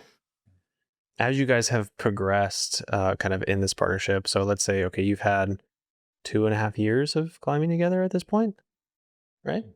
About two, Yeah. Two? maybe Just a little almost less than two. 2, yeah.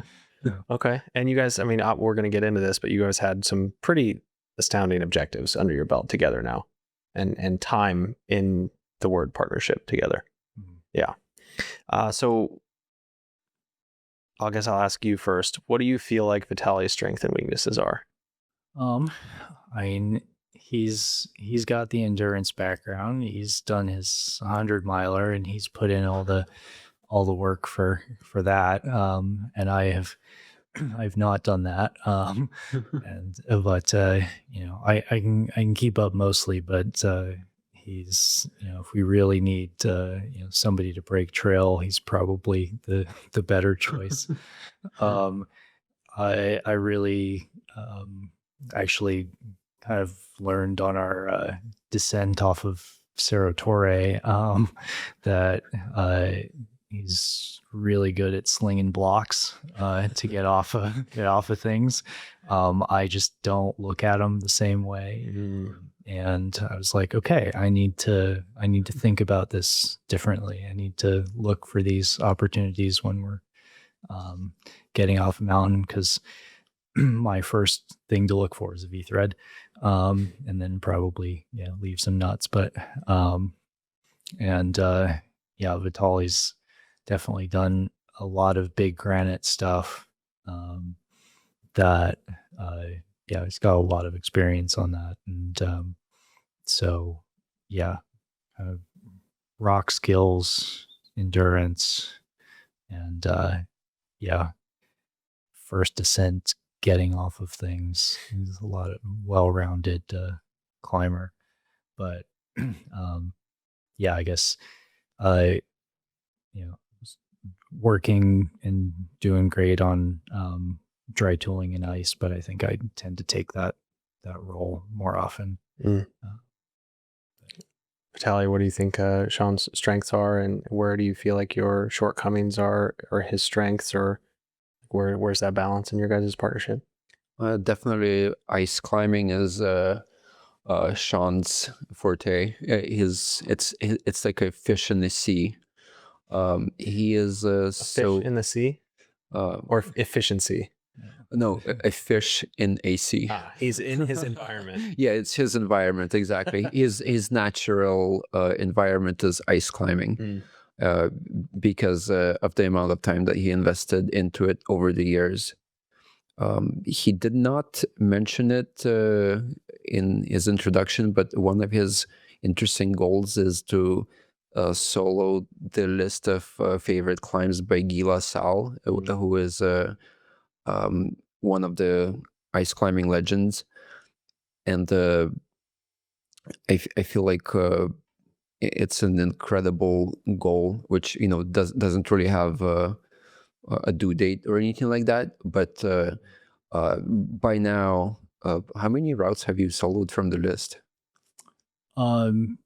So I've done about 75 of the 135 and soloed about 67 or so. Yeah, that's a lot of that's an insane amount of soloing on difficult ice climbs. And so obviously, whenever time is of essence on the climbs that we do, Sean would take the sharp end, and he would be a safer, faster leader than if I am on the sharp end. Even though I am able to, when you are trying to get through something as fast as possible, it's important that the better person assumes the correct role. And part of the growth for a climber is to realize that And there are people who are better than you at certain things, and it's okay to allow them to, get you closer to that goal. Yeah. In a quicker and safer manner. So it seems like we've got ice and mixed. We've got maybe rock. I feel like exploratory climbing on rock and big wall shenanigans is and survival and endurance. Yeah, Sean is a great rock climber too. Yeah, at least in myself, when I'm climbing, I find that learning from the partnerships that we have is very instrumental, because we can each act as mentors to each other. Where do you feel like you have learned from Vitaliy? Yeah, there's expedition logistics was definitely a thing. We with the India trip, I had not been on a kind of self-organized exploratory expedition like that before. So yeah, there was a lot of logistical pieces from the previous trip to India that were helpful in making that work smoothly. Yeah. How about yourself, Vitaliy? How do you feel like Sean has taught you as a climber, as a person? Well, I feel like I'm learning a lot about ice climbing from Sean when it comes to climbing on really delicate, wet ice that most climbers would not touch. As well as I have a lot of respect for Sean as an intelligent individual who is able to process things that are stressful in the moment and come up with a good level-headed solution. And I feel like we make a really good team because both of us process stress well and are able to basically keep our shit together when things around us are falling apart, literally and not. Yeah, so I guess we can get into the India expedition in terms, because my next question here is like, what disagreements or differences have like strengthened your partnership? But it sounds like this India expedition is a great way to answer that question.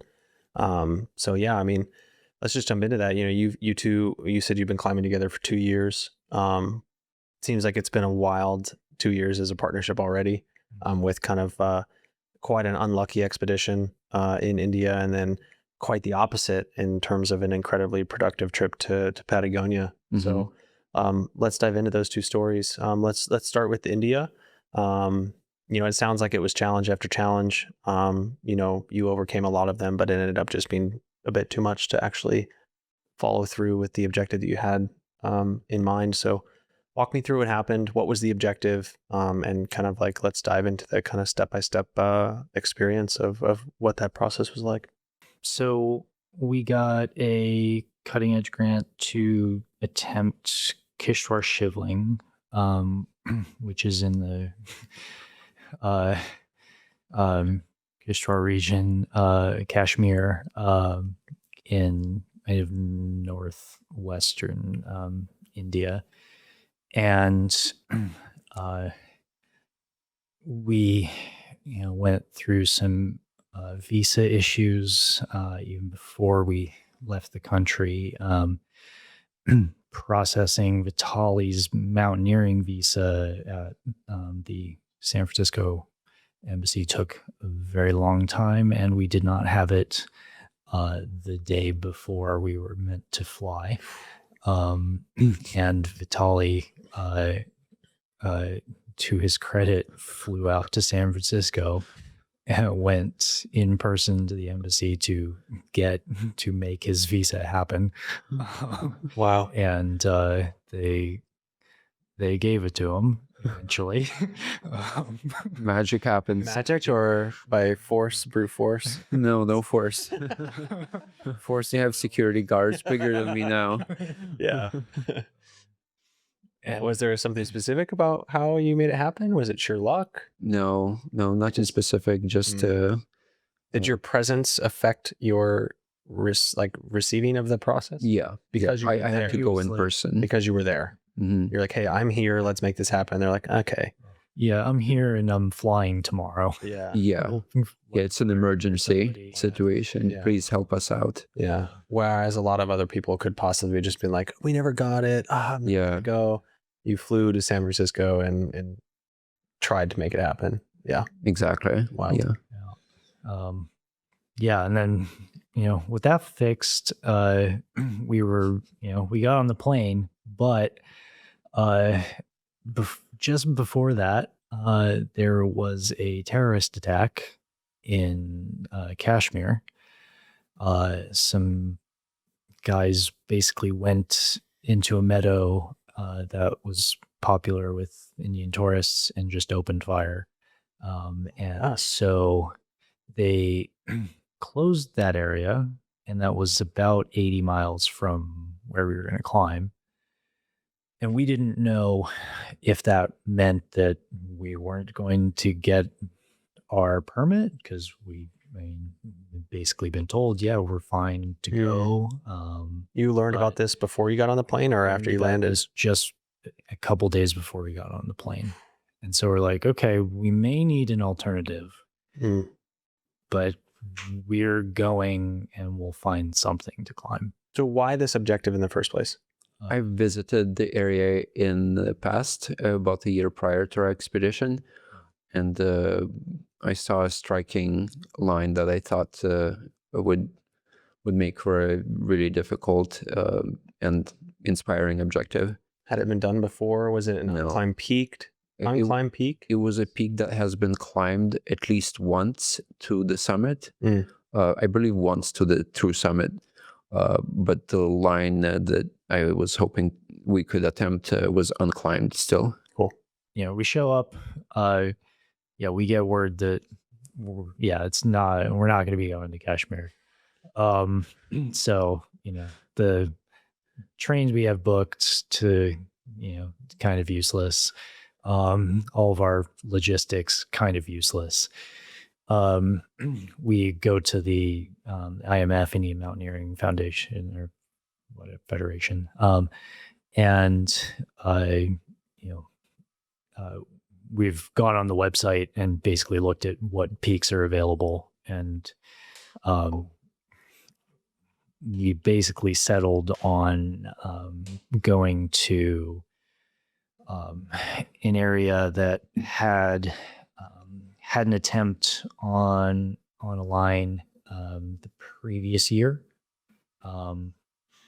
and we thought maybe we'll get on that line. Maybe there'll be something else in the area, but basically we went to Chicamba, which has 4 summits,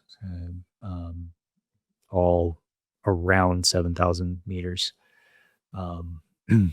And logistics getting there were also interesting, because basically had nothing planned. So it was, get in a car and then we'll get the hotel tonight. And we had a local logistics organizer helping us, but everything was seat of our pants.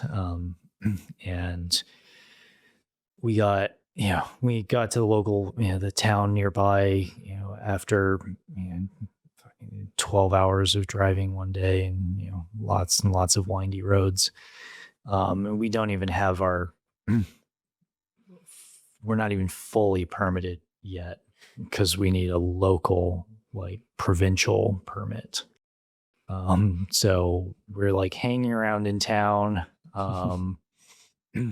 I eat dinner one night, and that dinner comes back up many, many times over the course of the up, not thing. Up, yep, up, not out. Well, both ends, both ends at the same time. We're talking dysentery, or I've had Giardia, the worst food poisoning I've ever had.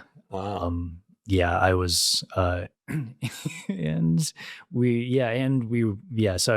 I was vomiting and, Great way to shitting start the myself trip, for yeah. hours in a room in a town that, was tiny. And Oh my we God. basically, this was like the last room available, and Privacy the or toilet no? didn't work.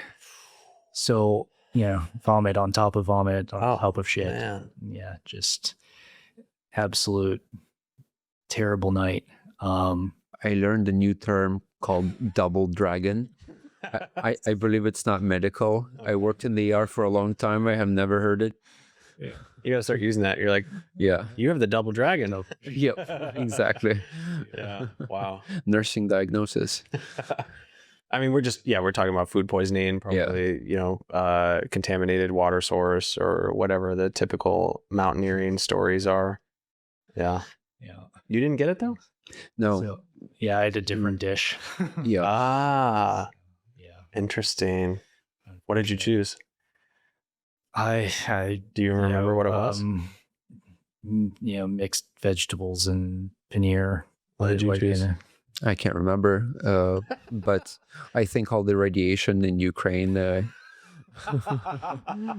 mutated all the bacteria in my stomach, so I didn't get it. You have an inhospitable bacterium. Exactly. Oh, Just dies right away. Spent many years eating, skewers of who knows what, rat or cat or whatever. Yeah. In China after, at like 2 a.m. after the bar, and nothing happened. Wow. And then, this got wrecked. So Interesting. And then, I think we had one more day before we actually started hiking in, but like everything got worked out, and I got feeling okay enough, and then Barely. we started hiking. Well, yeah, I mean, Kruk, like I'm getting prepared for like, routes out here in Red Rock. I'm like, okay, I need to drink water the night before. I need to make sure I have enough calories. I need to make sure I like eat a bunch of rice. I might go to all you can eat sushi the night before, like all these things. And you're like, okay, I'm just about to not be dying. Let's start hiking our entire objective. Yeah. Yeah. That's basically exactly how it went. That's wild. Yep. And so you guys are hiking in, you're a ghost. What happened from there? Well, the objective that we ended up picking had a giant and pretty dangerous glacier approach to get to the base of it. Part of the reason why we went as a team of two on our expedition that was planned in advance is because we would not have to approach on a gnarly glacier. So there was a lot of planning that went into our planned trip. However, to avoid increased danger. Yeah. But now you're in a position where you're forced to do what you tried to avoid. Yeah, exactly. And all the experiences that I had on other expeditions helped us come up with a good plan in order to not overwork ourselves. So the thing that we decided to do is in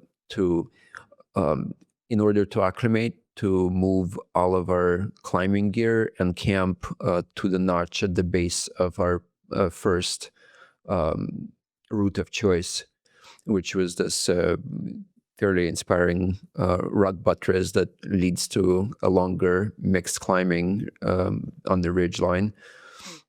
And we acclimated for about 4 days up above our base camp. And on the way, we realized that there's also a lot of objective danger that's coming from basically both sides of the valley, from different serac and avalanches that are caused by warm temperatures. So we were able to pick a line through the glacier that was mostly safe from the wet slides and avalanches and serac fall, and make it into that cirque. We spent several days up high acclimating, and we felt like we were in a really good position to make an attempt after coming down and resting. But after we did come down and rest for about 2 days, there was a big enough window for us to attempt something but it was cold enough that we would not be able to attempt the climb that starts with the rock buttress where we would need to rock climb. So we picked a different unclimbed 9,000 foot face that was right by our base camp, which would not require this long approach to get through a complicated ice fall. So the route ended up having its own complexity that we were not expecting, because it was facing the sun. As soon as the morning would come and it would get sun exposure, there would be plenty of wet slides and rockfall that we figured that we have to hide from till we reach about 20,000 feet. So we basically ended up climbing at night after spending one of our first day hiding from objective danger, which was basically exploding all around us while we're en route. While we're just huddled on this ridgeline that that had a safe spot for us to wait it out till. How high was that at that point? About 17,500 feet or so. And that was what percentage of the route in completion? It's hard to say, maybe 1/3. Okay. So you guys got pretty high-ish. Yeah. Yeah. And you got to a point where like we can only continue at night. Yeah. What was the experience like with the rock fall and the ice fall and hearing that all go on and still having the mental decision to continue forward? Yeah, we knew why it was happening. We saw it, and I think we kind of saw the evidence coming up, and we're like, okay, we need to be careful of this. And then, then the mountain started falling apart. And to explain that to me, mountain falling apart, like what was that experience actually like? Like what kind of size of rocks, what kind of like debris, what are we talking about, like actually coming off the rock around you? Well, it starts out from small golf balls that are coming down maybe every 5 minutes, and it progresses to larger chunks of ice that are coming down more frequently. And then you start noticing wet slides, and it's really hard to explain a wet slide, but just imagine if instead of a waterfall, there's snow flowing down in the middle of this like snow and ice colors. And then it just gets bigger and bigger till you have a significant wet avalanches coming down, and large bowling size rocks or rocks that are as big as a refrigerator at a certain point. It just progresses to things that could definitely kill you if you are staying in the line of fire in those snow collars, unless you either get under some sort of an overhang, a roof type of feature right above you, or ideally onto a rock rib that is completely out of the line of fire. Sounds terrifying. We were trying to find a safe spot, and I was I ended up like we were simul climbing for a sec, and I just kind of had to sit in like a less than ideal spot for a minute, and I was definitely like getting a little bit anxious. Out of symptoms around you, or just because you knew what was coming, or potential of what was coming? I was watching wet slides. Okay, as to mean like if something bounced differently, it would come over to where I am. Oh, wow. I was just like, I know this is not a safe spot. I know I don't want to be here, but I have not so much control about whether I can get out of here until we, until Vitaliy comes around the corner and finds the right spot and puts me on belay. Yeah. But once we did that, we were out of it. And there's some a little bit of just general anxiety about like, okay, well, we expected this to be less active than it was by quite a bit. So we we had to rethink things, and had to basically start at night and move as fast as we could, and like hope that we were going to find somewhere protected by the time it got light. So like we had to like choose, the next day I think we started at like 10 or 11 p.m. I think it was around 11 or after 11. And just, went as hard as we could. We got through the major like ice feature at like 19,000 feet, and like found a little protected nook and dug ourselves a spot to sit out the day. And then once it was cooler again, late in the afternoon, and things weren't moving, because it was basically southeast facing. So in the afternoon, it would get some shade and calm down. And then, we just went again till like probably 11 that evening. So I don't think he slept the first night. You guys are climbing two nights. The day. The first night, the first afternoon we're attempting to sleep. And then the second middle of the day, and then how are you guys trying to pass the time? I mean, you guys must be so exhausted. It's just more just like sitting there, just like trying to just be in a catatonic state. It's delirium. Yeah.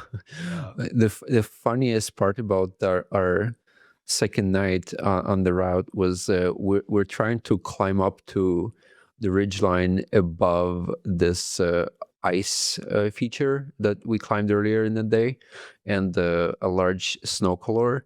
And it's dark. We're at the end of our, endurance for the day. We're hoping to find a BB at some point, and there is an active lightning storm in the distance. Oh, wow. So I'm really tired. We're at probably 19,000 feet. Did not sleep for.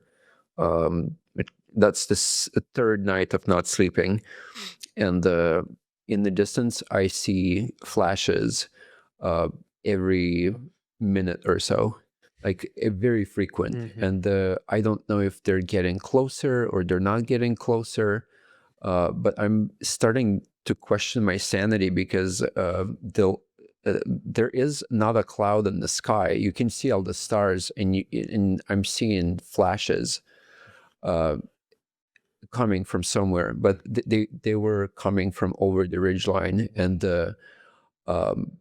after you've gone through, finding a safe spot to survive all the rockfall and avalanches, you've been breaking trail and climbing vertical delaminated ice, and now you're potentially might have to deal with a thunderstorm coming. So it was just quite a lot for 2 days on the route. And in the end, we were unable to find a place to sleep, so we just chopped a ledge to be able to barely sit down, and covered ourselves with our sleeping bag, and basically just sat there in a continuous state of delirium till there was some light. We had, we could watch heat lightning over the Himalaya, which is kind of cool. But views were good, but the bivvies. And we had each other. How far away were you from the summit at this point?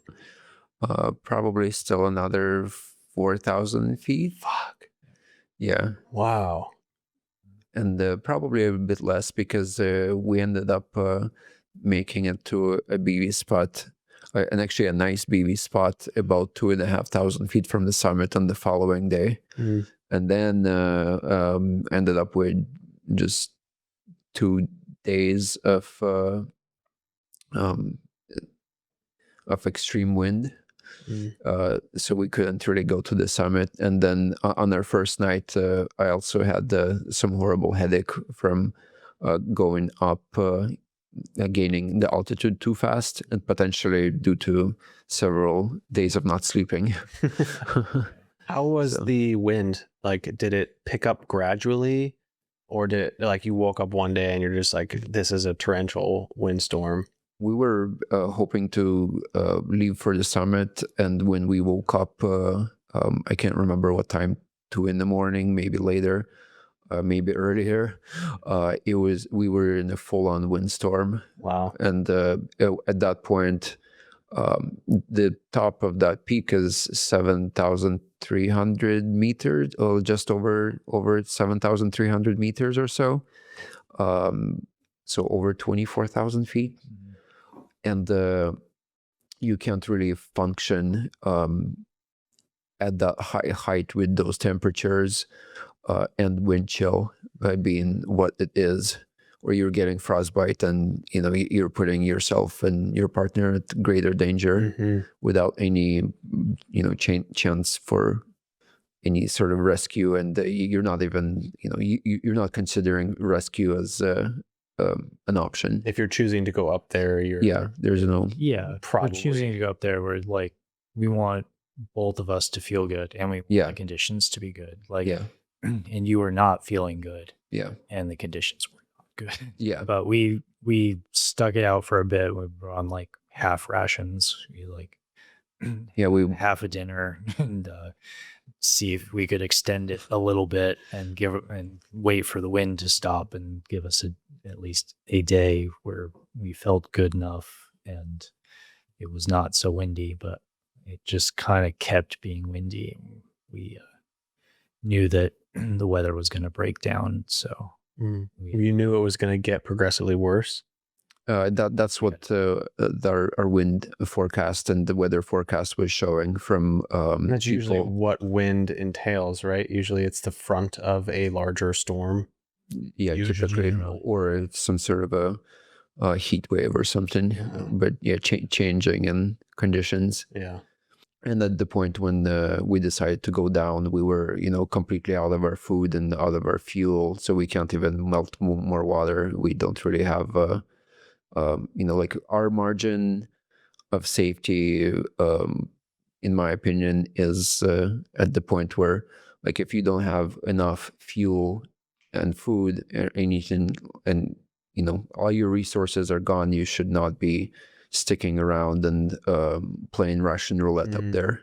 Cause maybe you make it to the top, but then can you even get back down? You don't want to lose your life and potential and so on on the mountain. And that descent was still pretty involved.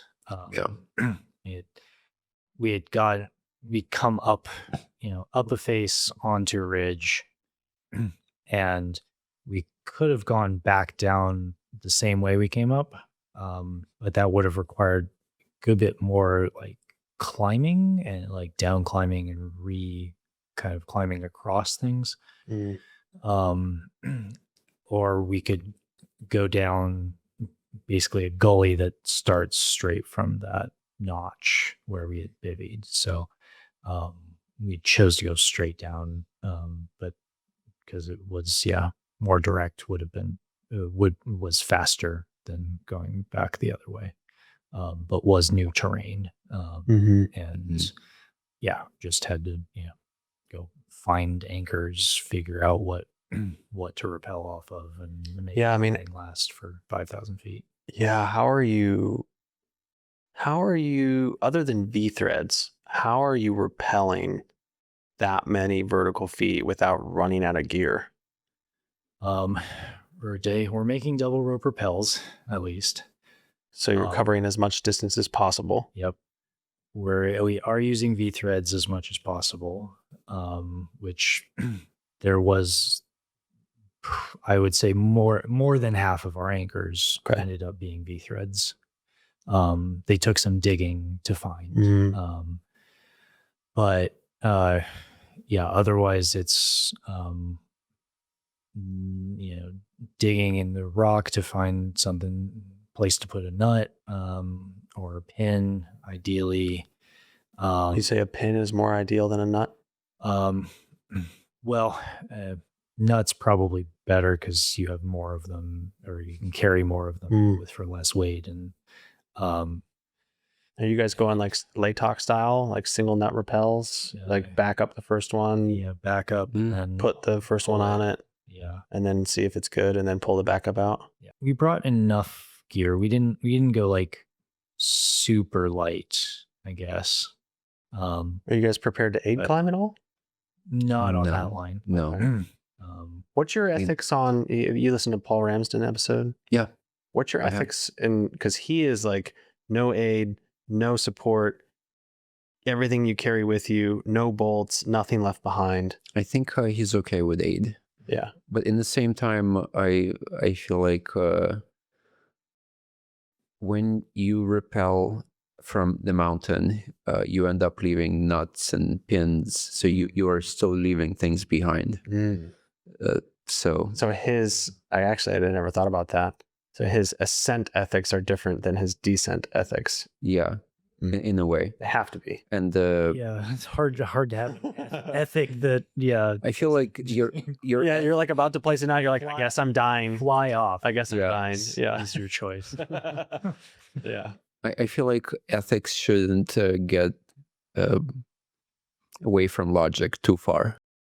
And in my opinion, if you are climbing something that is so hard that it requires you to, hand drill a 1/4-inch bolt on lead when you are, climbing out, 30 feet run out on M7. Like, I feel like that's a pretty respectable thing to do versus, protecting your M4 with pitons. Like it's still, it could potentially still lead to a fixed piece. So no matter whether we like it or not, we leave a certain amount of gear on a peak from time to time, even though we try not to.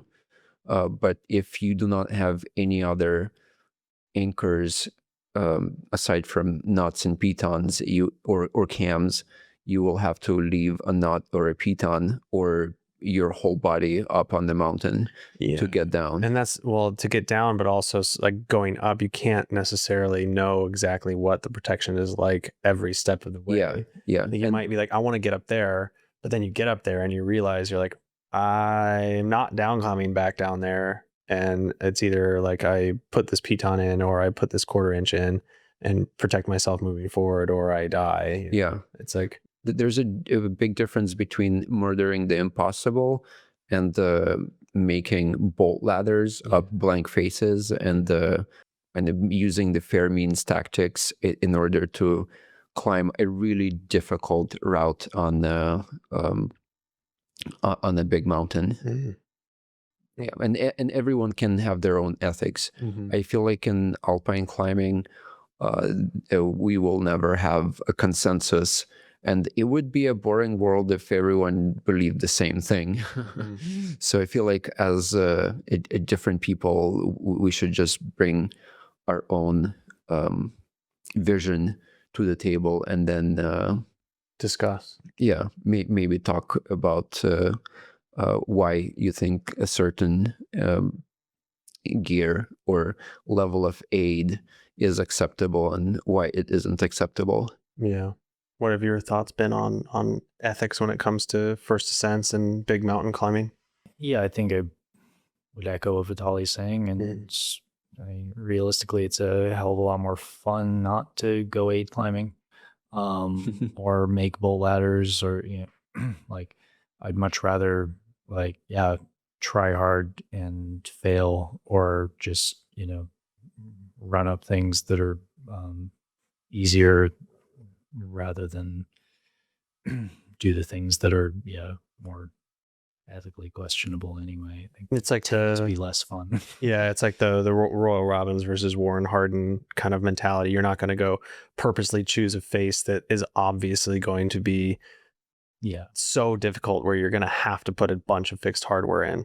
It's like, let's pick the face that makes the most sense for our skills and the most sense for the free ability. But if I find myself in a situation where the difference between me being alive or coming off the mountain is a pin or a rivet, like then that decision needs to be made to either get me on or off. I have tremendous amount of respect for Paul Ramsden. I loved his podcast. Mm-hmm. Yeah, it was wild to hear his stories.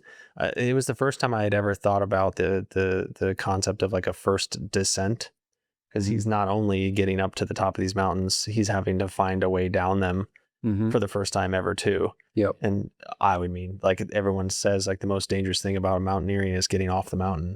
And so like to not even know how you're getting down off of this mountain in the first place is like such a wild concept. And it's cool that you guys both found yourself in that situation as well, having to essentially do a first descent off of this face that you guys had attempted to climb, which is pretty wild.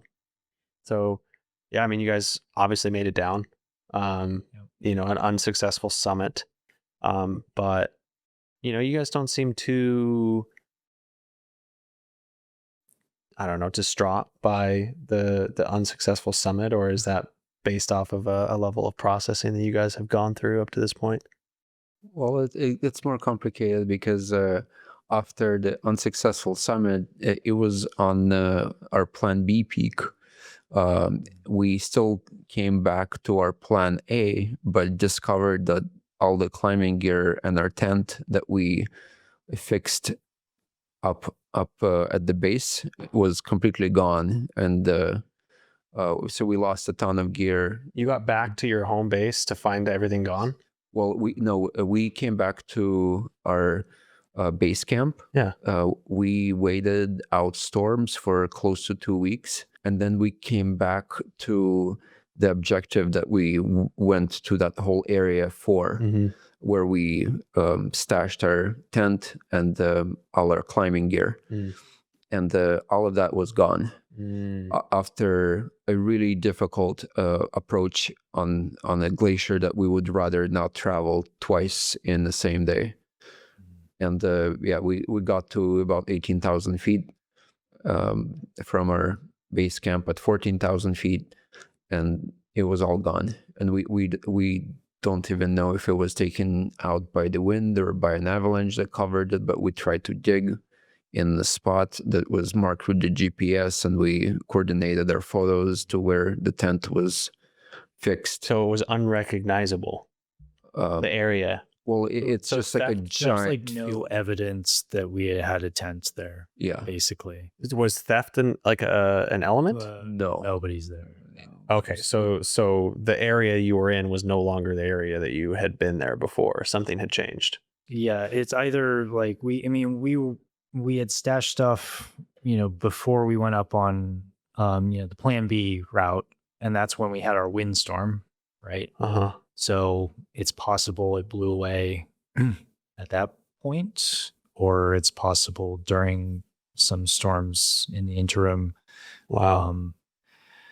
But yeah, I mean, we tried to, we staked it down, and we had, a rope and a double rack in there, and like some a hell of a lot of stuff that doesn't fly very well. So just was very surprising not to have it there. And then we went up the ice fall that we wanted to minimize our travel through, and then got with 8 days of food. Wow. And then we're like, well, okay, now our plans are entirely changed for the millionth time, and we're going back to base camp. Wow. And then we basically had the perfect weather window to do our actual objective, which was quite warm. And so our plan B objective, that's an ice climb, was our only option. And we were like, well, it looks like it's still there. we guess we'll give it a go. Oh my gosh, you went back up on it? We went back up on it. Oh my God. And we got up to, that about a third of the way up. And, so we're sitting out the day, and it's really hot. Like, we're actually like overheating in the tent, in like my base layers. In the sun. In the sun. Yeah. And we're like looking at the ice, and we're like, this doesn't look as good for sure. And then a little later in the day, we're like, this doesn't look like it looked like 3 hours ago. Oh, wow. So, Wow. yeah, it was falling apart as we were like looking at it. Wow. Very easy decision at that point. It was like, okay, well, I guess we're just going to stay in camp until it's safe to go down, and when it's dark, and we're going to go down. Yeah. So explain that vision to me a little bit more, because I'm trying to picture this environment that you're in, Himalayan mountain, and you're talking to me about this frozen landscape that is melting in front of you. Like, try to paint that picture for me a little bit more. Like, what is that experience like? What environment is that actually like to be sitting there looking at? Scary. Like, I mean, like, are you looking at like icicles on a house dripping and melting? Like, is this shit falling off everywhere? Like, it's like a 500 feet tall, okay, and 100 feet wide. And it's, you're looking at it and you're like, okay, there's a black hole in the middle of this. That's the rock underneath, where the ice basically peeled off this rock. Okay. And then you just see more and more sections that look like that. Holes are starting to show up. Holes, and so I would imagine water is running down. You're seeing like, Yeah, you see water running down. You see big avalanches sliding the wet above slides. it. Yeah, you see a lot of rock fall through the day. wow, Yeah, the whole mountain is basically falling apart. wow, and it's such a large scale. Yeah, Yeah, like probably pretty hard to describe. yeah. It's overwhelming. Yeah, wow. So you guys, you bailed. You went to your original objective. All your shit was gone. Went Yep. back down, back up the plan B objective just to get shut down again by weather. Yeah, That would have been perfect for the original. yeah, objective. yeah, exactly. Wow. It's like a dagger in your heart. Just Yeah. But I'm really quite happy with how we handled every challenge along the way, and we faced it with logic and level head, and moved on to the next step.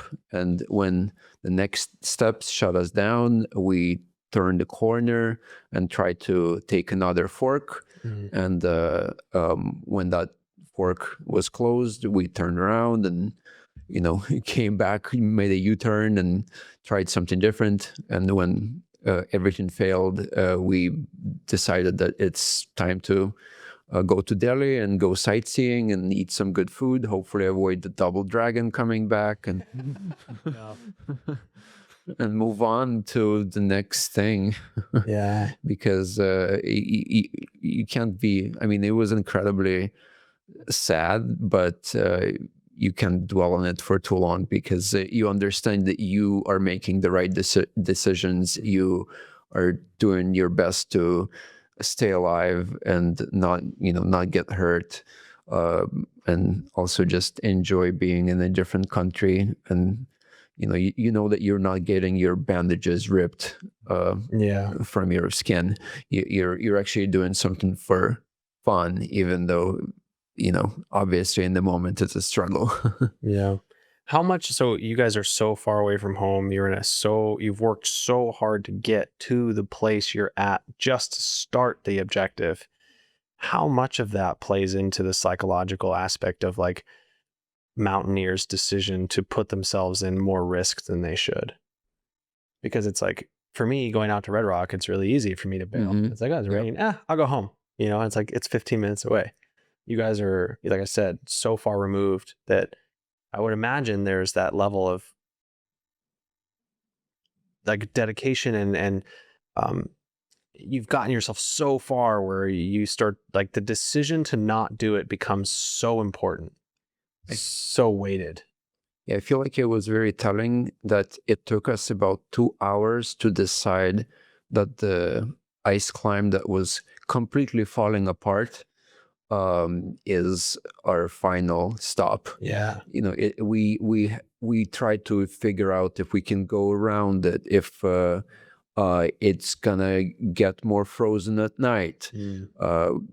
If we were, if we saw the same scene 6 hours away from home, there will not be even a discussion that's longer than a minute. Like this is not safe at all. We are going down when it gets cold enough. But yeah, after you spend, a month and a half of your life, and we didn't even talk about it, but the cost of our trip doubled. So it was instead of $3,000, it became $6,500 per person. Why? Because of going to a different area with The change of objectives. change of objectives, and the porters in that area charged a lot more money, and they had minimum for the number of days that they charge you for. For example, we hiked out in one day from our base camp, but they charge you for 4 days. Regardless of how long it takes? Yes. Wow. Yes. They better be cooking your food for 4 days. No. Well, I feel really bad for them too, because they are, they're doing hard work. So I feel like they should earn their pay, and they're probably charging totally appropriate prices, but it just on our end, that's the price tag is what we see on our end, right? Like our total price tag from what we planned for versus what we got. And it makes you feel more upset about the whole situation that you're in, and you're not even sending the investment. Yeah, it's easy to let the costs of everything factor into how you make decisions. But there's an initial emotional weight to the decision, and then I think a little more of the logic gets through. I think you just have to work through the initial disappointment before committing to doing something more stupid. Yeah, what would you say, because there's definitely stories of people continuing onward in that same exact circumstance, having been the people who chose the other direction. What kind of things drive a human to put themselves in unnecessary risks in that situation? Ego, purposelessness. Why do you feel like people do that? I feel like lack of understanding of the risks also add up to poor decision making.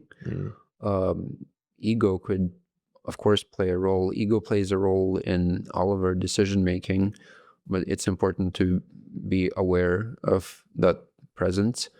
And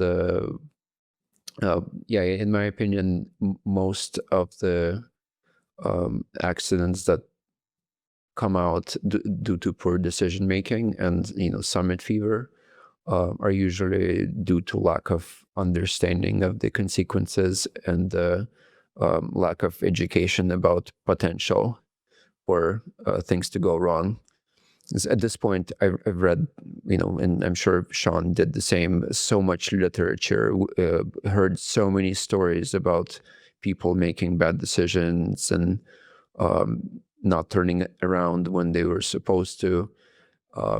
So I feel like it makes it easier for us to make the decision to turn around in a time where climbing is not, not safe at all. Yeah. And could lead to tragic consequences. And I don't think most people have a death wish. However, when I was a total beginner and my boxing coach invited me to go climb Mount Shasta for my first time, and neither of us brought an ice axe or crampons because he said we don't really need them. There's not all that much snow on the mountain. And I was just like, okay. It wasn't because we had some sort of a summit fever that we kept, hiking up a fairly steep snow slope.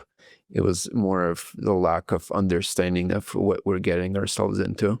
It's hard to imagine that somebody in your shoes in that exact position on that mountain would also be in a position of not being educated enough about the risks, though. Yeah, well, there's a really big gap between people who do guided expeditions on big peaks like Everest and so on, versus really difficult technical routes on big mountains in the Himalayas when you don't really have you will not have anyone else to help you. Yeah.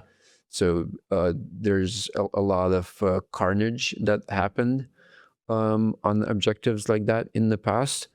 And I feel like the more we move on and progress in alpine climbing, the more people will be safer with years and taking on lines that have less objective danger overall. I feel like that was a big part of my progression in alpine climbing because when I got into it and had a dream of becoming an alpinist, my first expedition was to climb in Cordillera Blanca in Peru. And there was a lot of objective danger from double cornices that usually guard all the summits or most of the technical summits up there. And I realized that in order to continue pushing the difficulty of climbing in a range like that, I will have to significantly increase the objective danger. And I pivoted to making expeditions to smaller peaks in Patagonia that were a lot more technical, where I could learn how to be a better climber before I pivot back and go to a place like the Himalayas to take on peaks that would be incredibly high, but also hopefully technical enough that more of the objective danger is avoided. Mm-hmm. How have you dealt with, like, when you were up there and you had to like pivot away from continuing forward? Like, was it a big struggle for your identity and the objective? Like, how did you identify with like pushing forward, and how much did you fight for it versus like that feeling of just knowing that it's like, this is not the time to move on?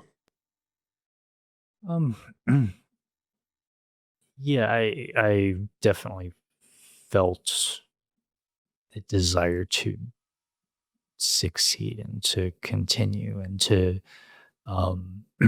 give my best efforts to the objective.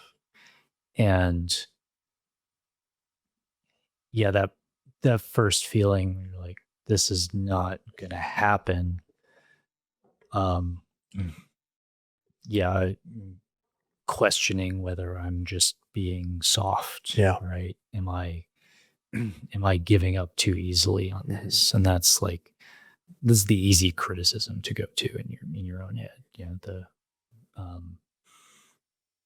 But most of the time it's not accurate. Most of the time you're actually listening to what, to parts of you that don't speak so loudly. And, the information is getting through, and that's where the feeling is coming from. But, yeah, I definitely struggle with, those critical thoughts and that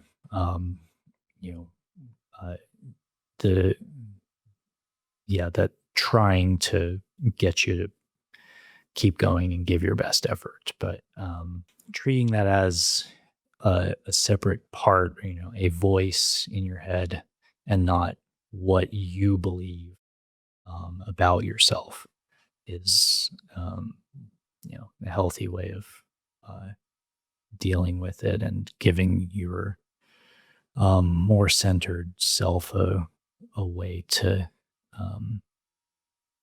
think through the whole situation rather than being reactive to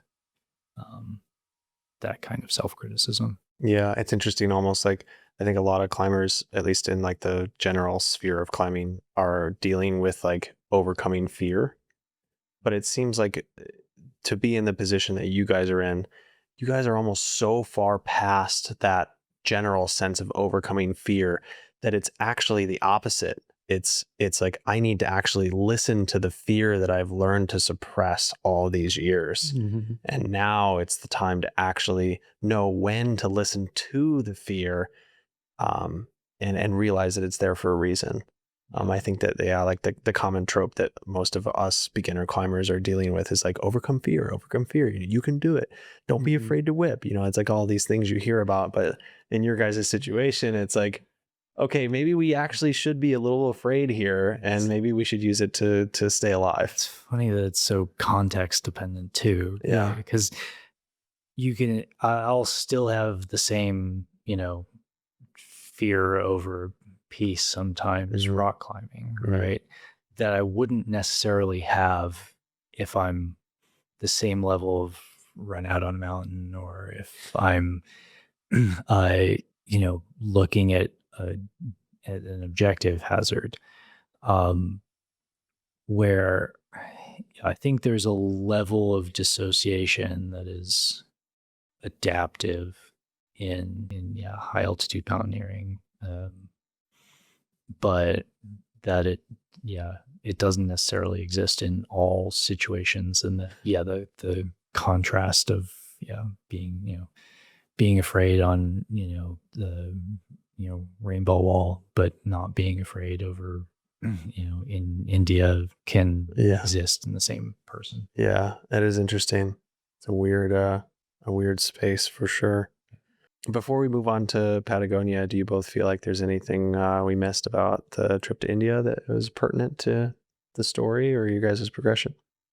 I feel like we said a lot, and it was a very accurate and complete representation of that trip.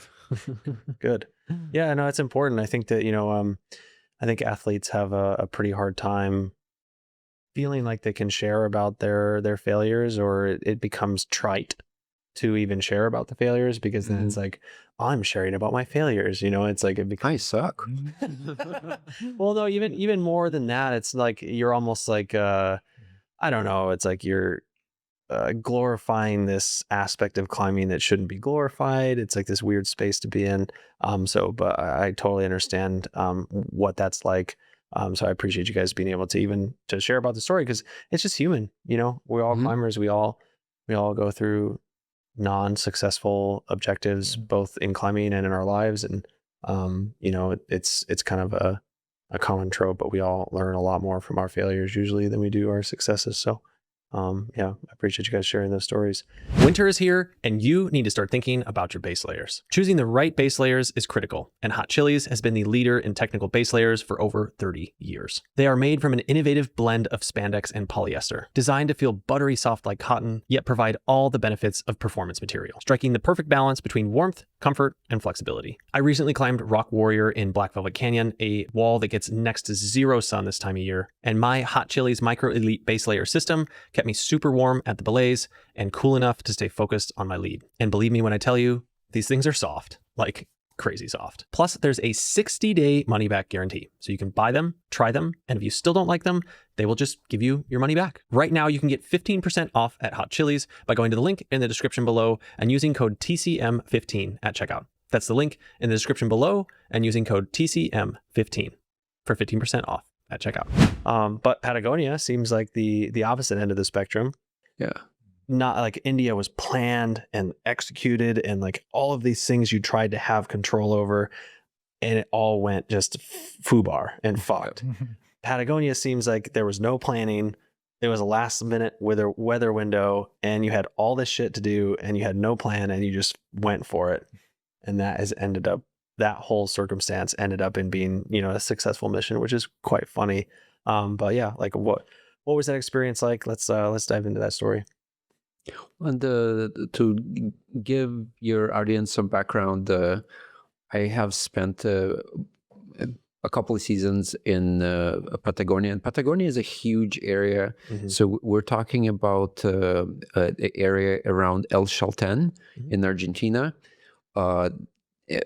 Most people know of Mount Fitzroy, also called Chalten, for Smoking Mountain.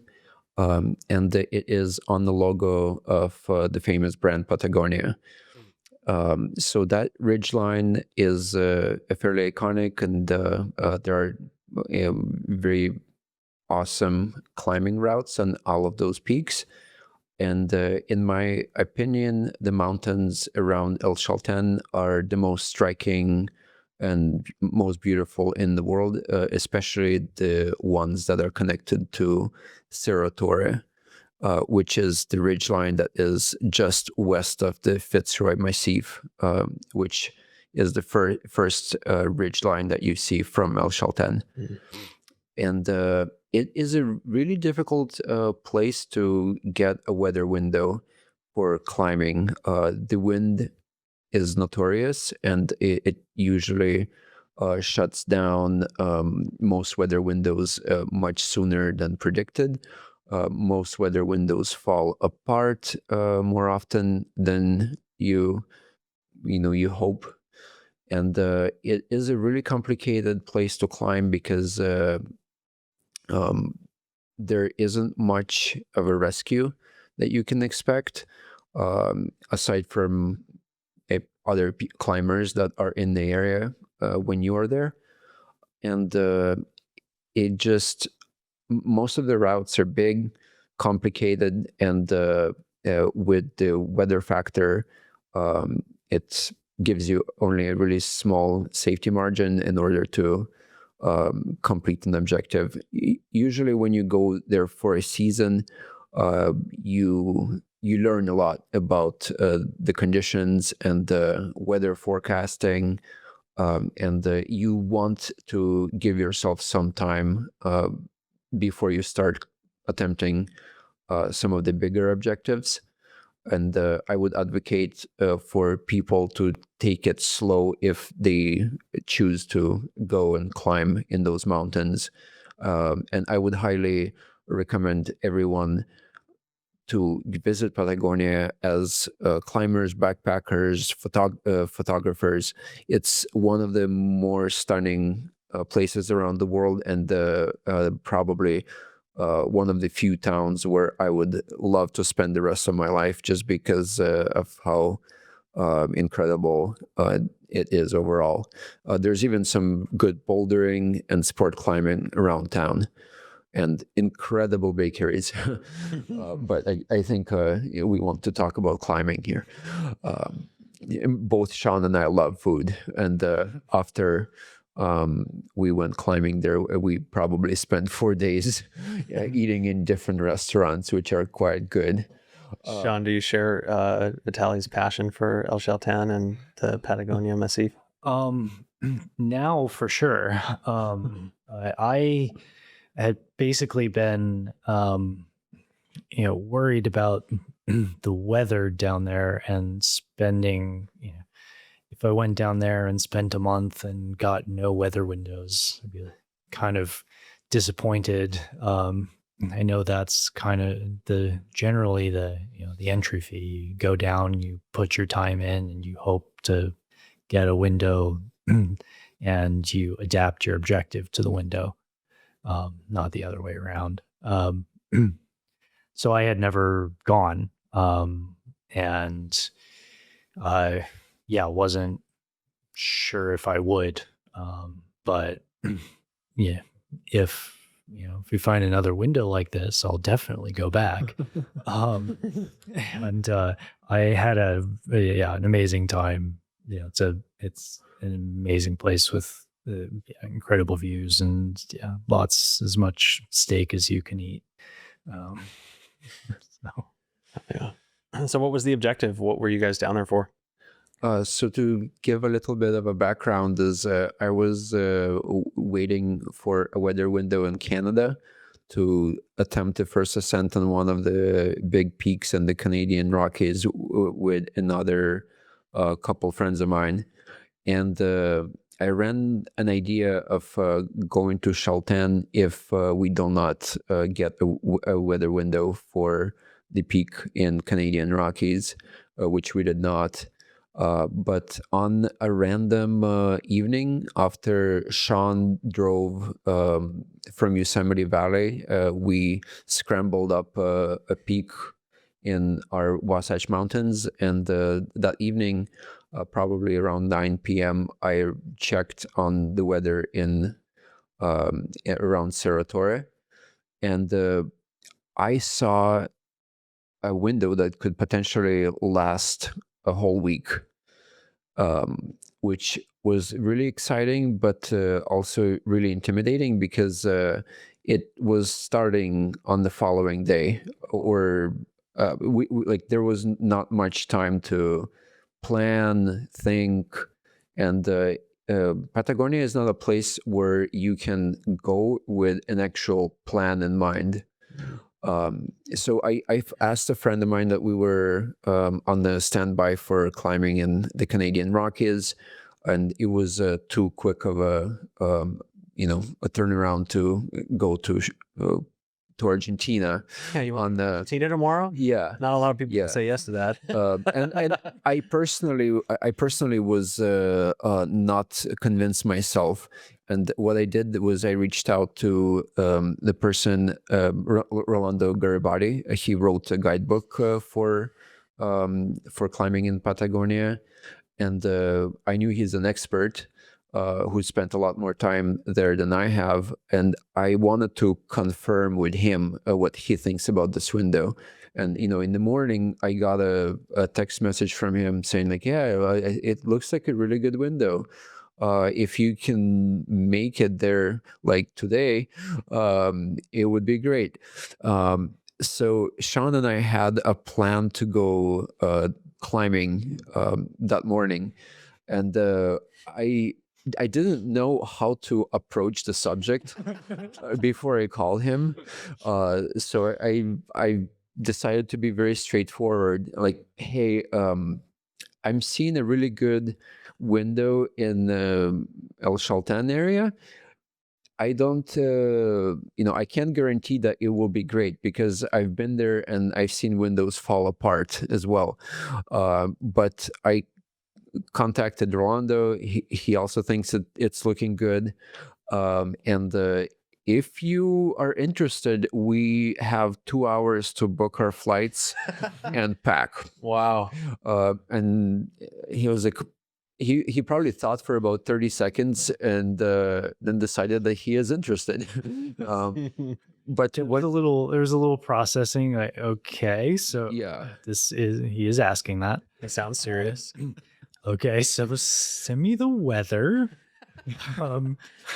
I guess I was really planning on, resting after Yosemite. I was kind of burnt out and wanted to be home in my own bed, but you spent about a month in Yosemite, right? yeah. And he was coming back to rest from a climbing trip. Mhm. Yeah. Rest on the plane. That's how it turned out. And it was just like, well, it was 8 or 9 days of good weather. And I'm like, I don't know if I'll ever get this again. Impulsivity is a good skill to have. It's I think you have to unfamiliar, have some maybe. impulsivity. But yeah. Neither of us have done anything like this before. Yeah. This was definitely the most impulsive thing, but it checked all the boxes to make sense, I guess, because we're both unemployed and looking at a weather window and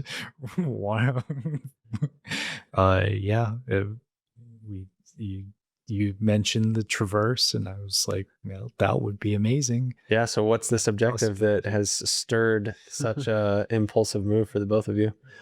So I could not come up with one objective because I knew that we could get there and we could have conditions for mixed climbing only, with no rock climbing potential, or it would be too warm and we would have to rock climb. So when we came there, I brought up an objective of trying to get on the Torre Traverse, which has only been done twice ever. I believe it was done on the first ascent by Colin Haley and Rolando Garibaldi, the guidebook author, and then Colin Haley and Alex Honnold. So I was hoping we would get the first human ascent of the of the full traverse.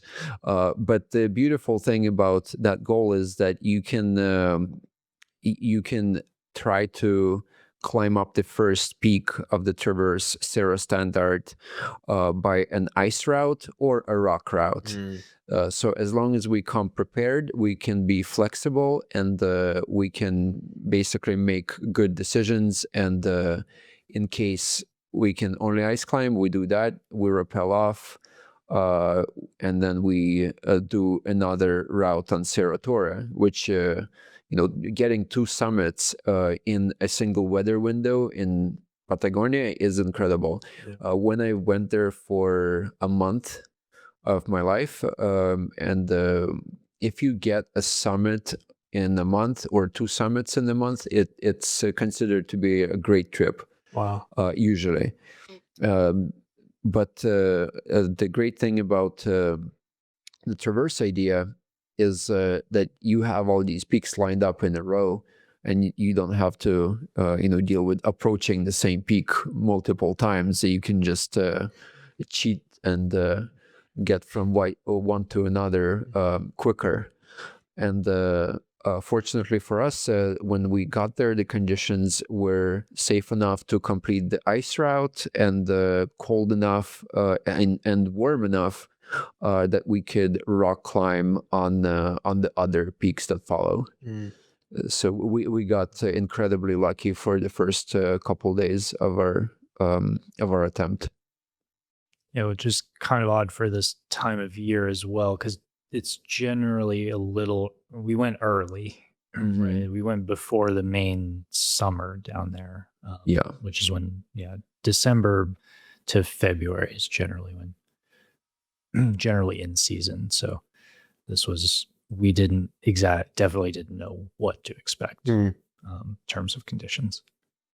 And so is this one of those stories where, like, a lot of the stories we hear in climbing, it's like, it's always about the epics and like all the stuff that went wrong. And that's where like all these complicated topics that we dive into end up being.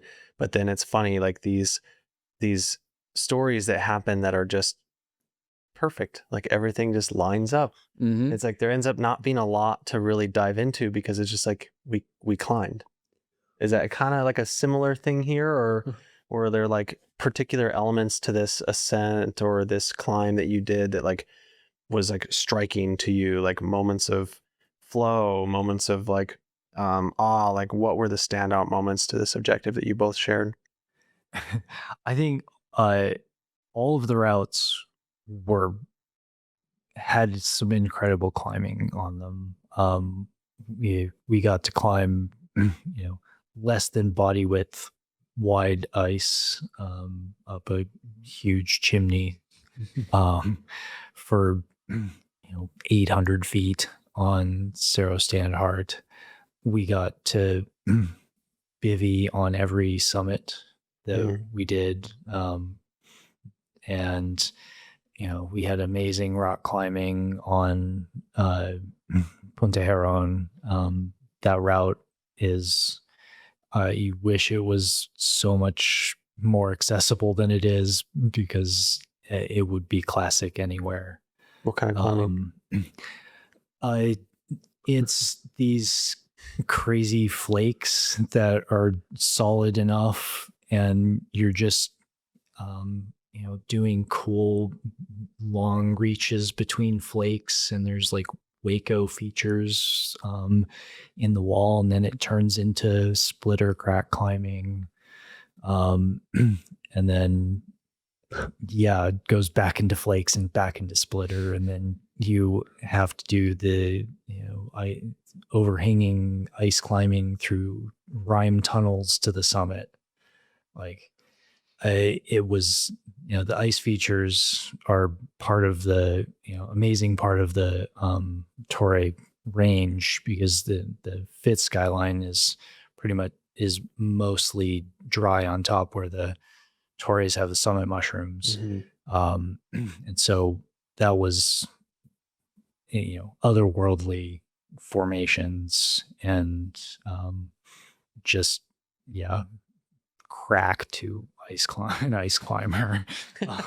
And then, and in the rock being so amazingly good. Yeah. It's, it heard tell of, how good the rock was down there, but it's better than Yosemite. Wow.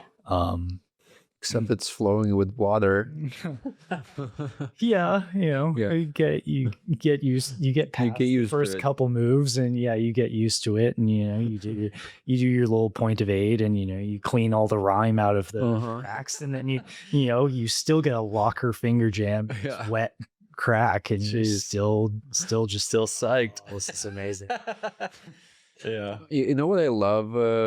When you look in Sean's eyes, do you see this excitement? Yeah. Well, yeah, he really lit up when he started talking about the climbing. I like climbing. Yeah, this is exactly what I love about climbing, is doing something that you did not expect to do, or finding people that you weren't meant to meet otherwise, and having these experiences that just come out of nowhere and change your life in some way.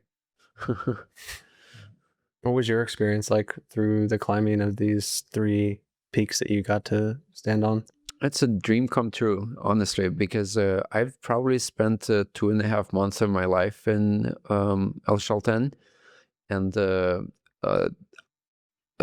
luck did not align with large weather windows. And though I was able to climb all the peaks on the Torre Skyline, and was really close to getting to the top of Cerro Torre on 2 occasions.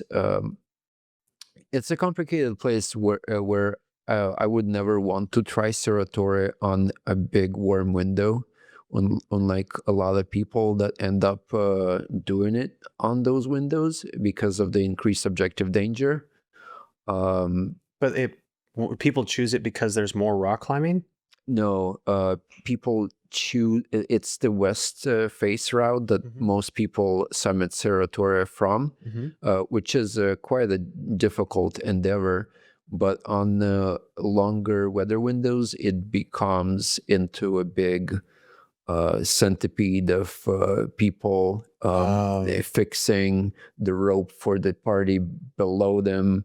And it basically kind of kills the adventure, and also increased amount of rock and ice fall causes a big danger for the climbers on their way down, usually. It's wild that there's so many people doing it. Well, yes. As the number of competent climbers rises, the number of people who are able to climb really difficult routes also rises. And then like on a good window, sometimes you have parties that probably shouldn't even be there, making it to the top because somebody up ahead is fixing their line, and it sort of kills the adventure. But the problem that I faced is that my partners and I ended up attempting the Torre on a pretty tight window that would last only for 24 hours or so, and usually get shut down close to the summit. But I've been looking at these peaks on the Torre Ridgeline for all those days that I spent in El Chaltén, dreaming about being up there. And it was a dream of mine to be on top of Torre Egger, which is considered to be the hardest peak in the range, and it's perhaps my favorite peak because of all the stories that I heard about it from an older climber who did the first ascent of it, named Jim Danini. He's a really great guy that I'm really lucky to know personally and climb an Indian Creek with when he was still able to get out. So it was like living in the dream and connecting to this person on a different level that I can't describe. Because there's not that many people that have the experience of having the views from Torre, for example, and it was more about having that experience of being there rather than the conquest of a climb or anything like that. Yeah. And in the end, our trip didn't end up going totally perfectly, but it went better than I anticipated in the beginning, because I thought that we will probably be able to climb a peak, but I didn't know we would be able to climb 3 of them. And, having a fairly good chance to climb Cerro Torre, but when we got to the base, we quickly realized that it got too warm on that day, and we had to make another difficult decision to turn around, which we quickly understood that it was a good decision, because the ice blocks of significant size were starting to come down and blast the area around us. So Does the summit mushroom of Cerro Torre ever actually fully come off? No. It's a crazy formation, because it reminds me of imagine an ice fall, like glacier seracs that are on top of a vertical spire.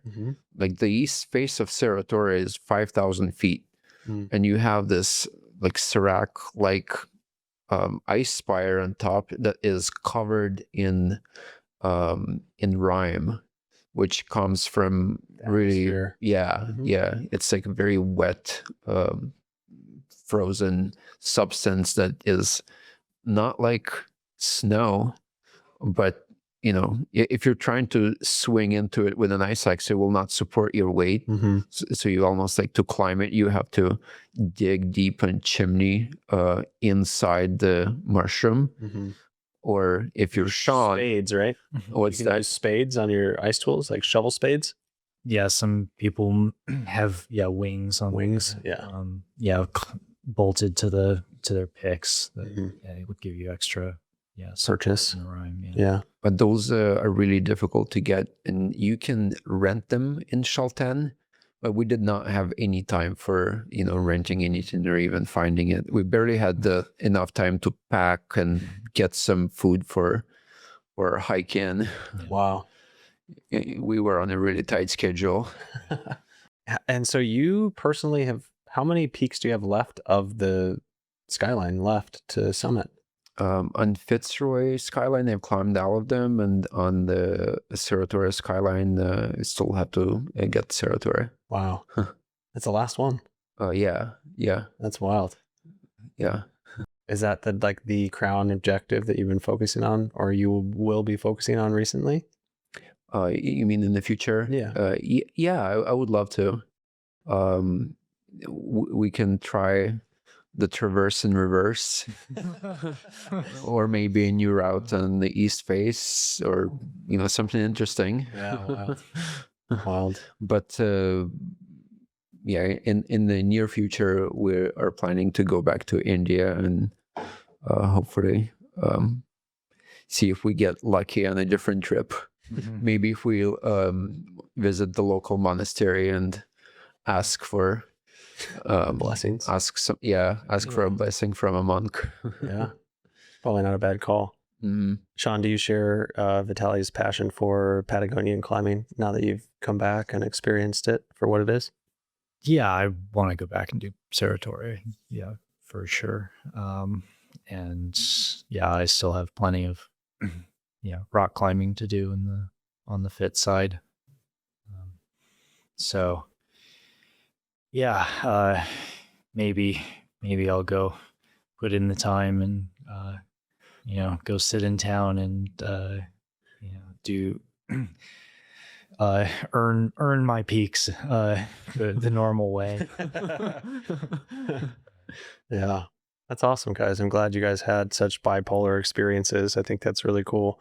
And it's rad that you were able to experience the positive side of it all and have everything work out, even though it was such a last minute objective. Seems pretty rare to have that all pan out. And so you guys, bailed off of your Cerro Torre objective, went back to El Chatan, and that was the end of the trip. And you went back to your lives. That was it. We had 2 steaks each for dinner when we got out, and then we went back to Buenos Aires and had a couple more steak dinners and saw Buenos Aires because Vitaliy had not actually spent any time in there on his other trips, and so we saw the sights and then got on the plane home. Wild. I was thinking about this recently. So I just got back off of like doing a larger weekend for myself, like with Time's Up, and I did Rock Warrior, and then I did like a big climbing out here in Calico. And for me, like 3 days in a row was a big day or a big weekend. And so like coming back to work, I'm just like, man, I've got to like decompress. I've got to like become, it's almost like 2 versions of yourself. Like there's the climber version of Kyle where I'm just like so fully immersed in the experience, and I'm just like so immersed in the movement and the flow and the systems and the objectives. And then like on Monday, I had to like wake up and go to work and be like work Kyle. And like I was sitting there at my office, just like, I'm like having a really hard time like changing gears here. So I was thinking about like coming back from a trip, like you guys from India, coming back from Patagonia. What is that transition like? Coming back to like regular life, like is there a level of like decompression? Is there a level of reintegration? Do you experience that duality of identity with like the climber version of yourself and the normal life version of yourself? Like talk to me about kind of like your relation to what I'm talking about. Well, for me personally, I feel like it depends on if I am employed or if I am unemployed. Yeah. Because when I am unemployed, I have a different length of decompression and dealing with jet lag and being tired and allowing myself to feel tired and not worry about being at work. But when I am employed, I have to be at work and act like my normal self, taking care of patients who are really sick. And I feel like working in the ER helped me quite a lot with that, because sometimes you are brought into a code situation to help your coworkers, or if you're a primary nurse, and you will have other patients to take care of as soon as that's done. So after you have been working on a person that is passing away or has passed away, you don't even have a minute to process what just happened, and you have to go back and have a conversation with your other patient and ask them if their pain is coming back, and if I can be helpful to treat their pain, or if they are hungry and they want a sandwich, and have a conversation that is completely normal and doesn't reflect that you were just involved in something very traumatic to any other person. Yeah. And I feel like when it comes to decompressing from a trip, it's much easier, especially when it's a trip like Sean and I had, when we finished it by eating steak for 3 days. It was actually quite nice to come back and lay down next to my cats and tell my wife what just happened. Yeah. Yeah. I guess the big thing there is like whether you have to like immediately plug back into some sort of job or role that is required of you. Yeah. So you go through bouts of unemployment.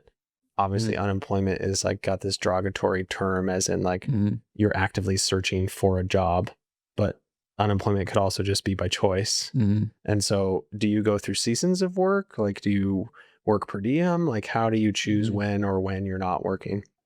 Well, I never actually go on unemployment as in getting paid to be unemployed, but I've worked as a travel nurse for a long time, so I would work for 3 to 6 months usually, and then take a month off to do an expedition, because that would suit my my ability to go on these expeditions. And before our trip to India, I had a permanent position in the ICU where I worked for about a year and a half straight.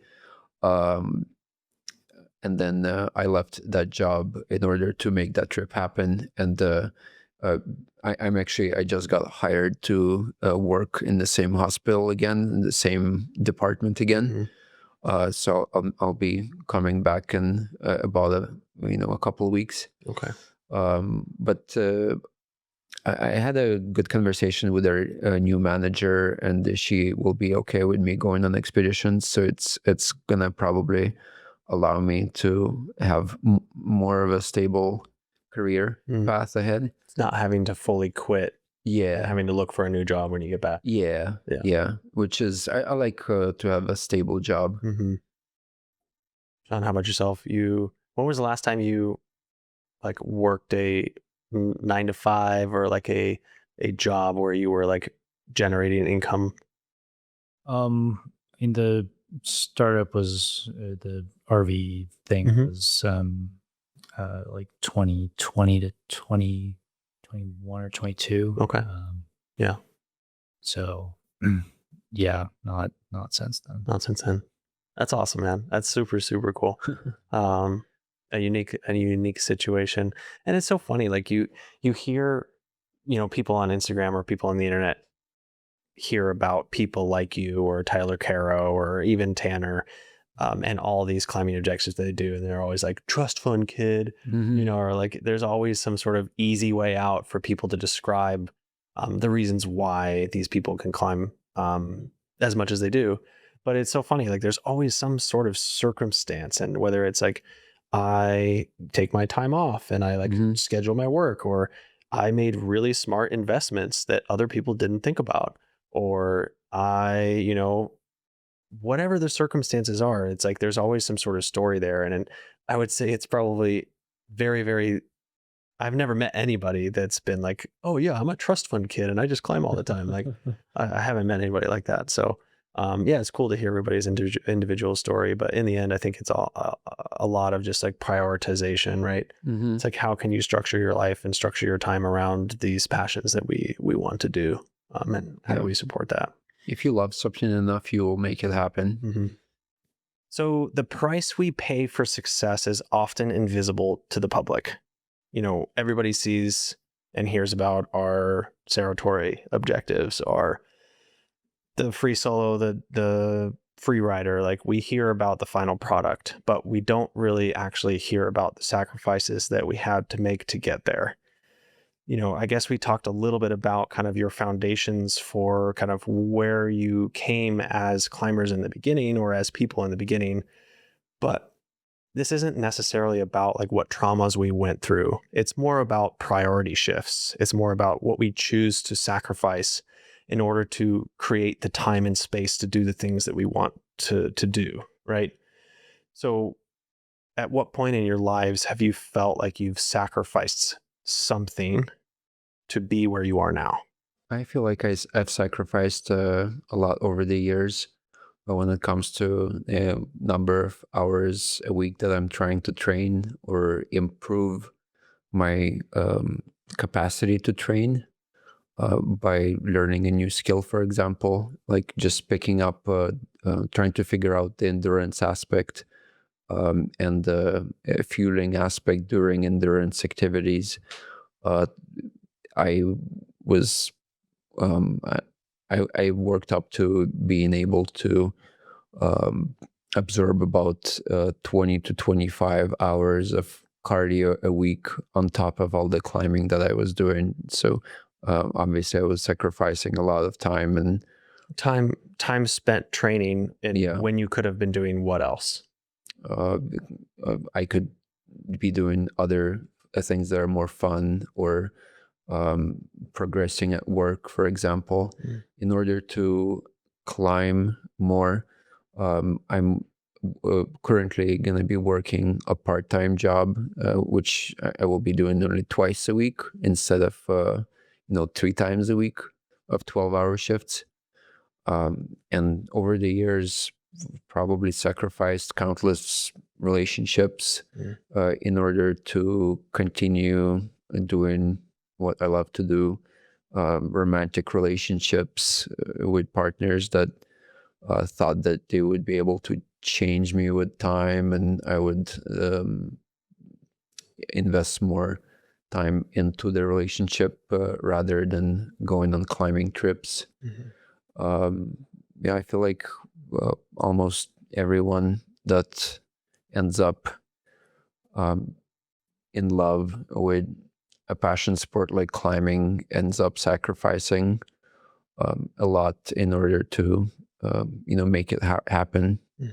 And oftentimes you're also are doing really hard work, or things that other people would find very challenging, instead of easy vacations and fun with your friends. Yeah, which is okay. It is funny. I think that when I frame this question, obviously we choose to be who we are, and we choose to live the life that we live. So it's weird to think of things that we've sacrificed, because it's almost like, well, I've chosen to be here, but in the end, we do sacrifice certain versions of ourselves that we are not, right? Yeah. And like you said, I think a lot of it ends up being leisure time, or certain relationships, or people that we could have spent time with, or other hobbies that we potentially could have explored. But in the end, we are who we are because of the choices that we made. And I don't think humans like to live in a sense of regret. And so it's not like you're sitting here like, man, I really sacrificed those Netflix videos, It's like, it's not a sense of regret. But I think it's important to know that, like you said, like, I don't know, like to achieve the things that you have achieved up to this point, there are certain sacrifices in the light of listeners maybe listening, that they might need to sacrifice to achieve what you have achieved, in a way, if that makes sense. Does anything resonate with you? Like any particular thing you feel like you may have veered away from to achieve who you are now? Yeah, maybe some hallmarks of more normal life that I don't have. I mean, I choose, not to, use my skills in,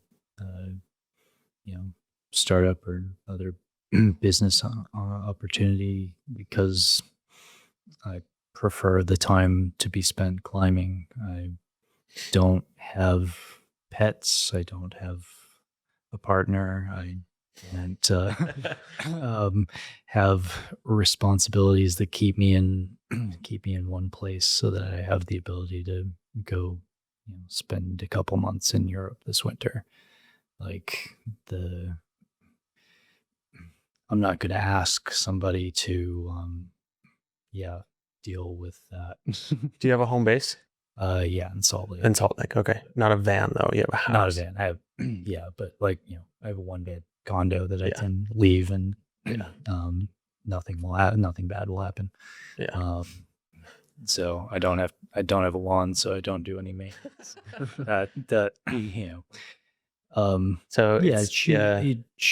Choosing things that fit the lifestyle, but you're sacrificing complexity. Yes. Yeah. There's a level of minimalism that feels necessary to make it work for me. Do you see that sustainable long term?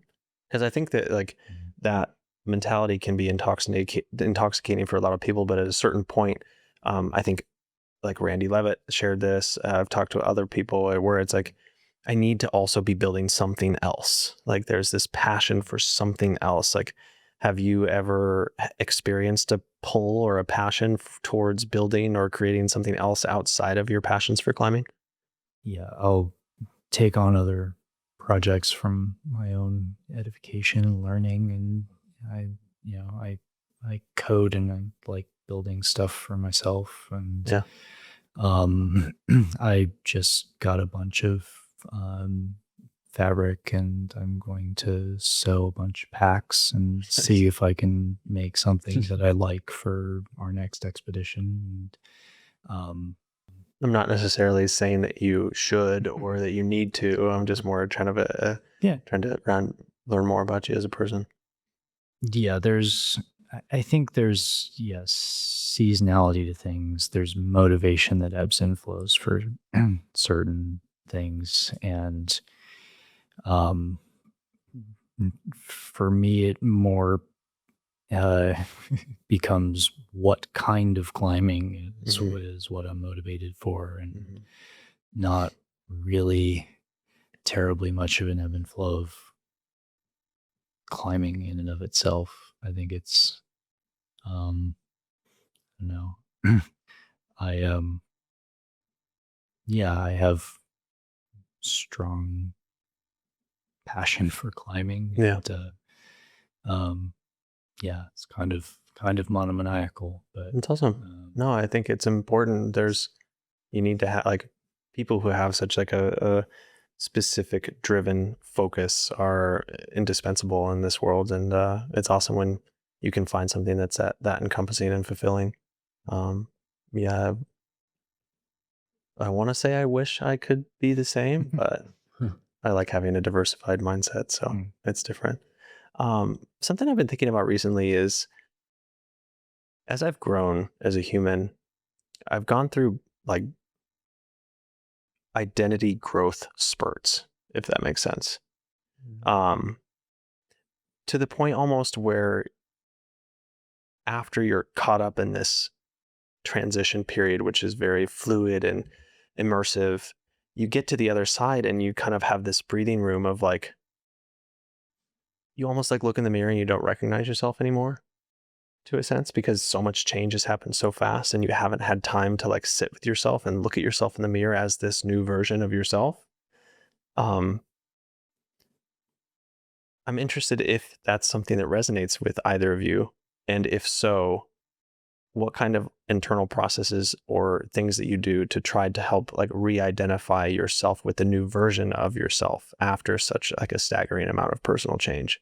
I could imagine that being after you've lost 120 pounds, after you had that accident, maybe even after you guys came back from India, like these large life-changing moments that we go through in our lives, like after all of that turmoil and change, you come back and you have breathing room to sit there with yourself as this different person. Like, does that resonate with you guys? Do you understand what I'm saying?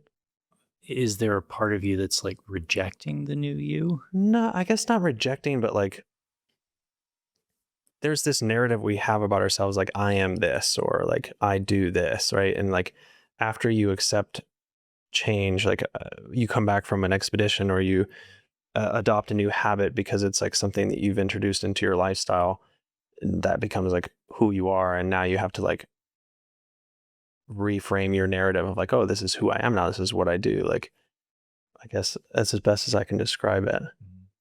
I probably connect this a bit to, I guess post-accident and through that therapy experience,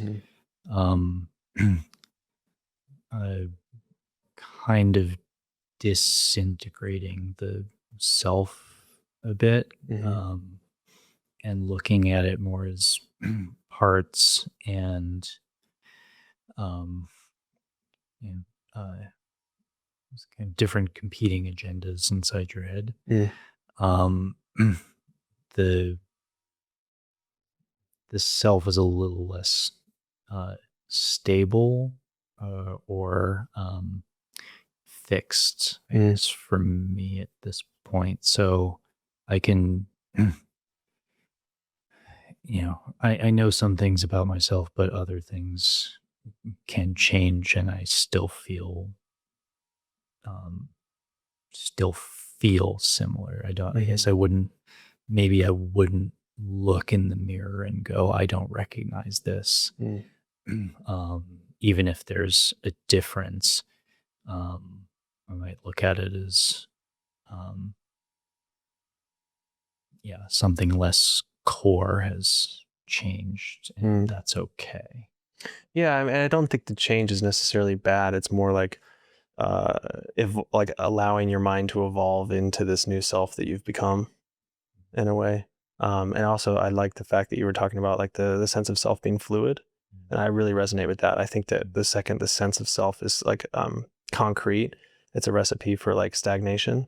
I think that like as we grow as humans, you like have to have like a fluid sense of self in order to like evolve and like to become, because so many people I feel like get trapped at like, especially like 30, 40, you've learned all these things up to this point and then you just stop and you never change.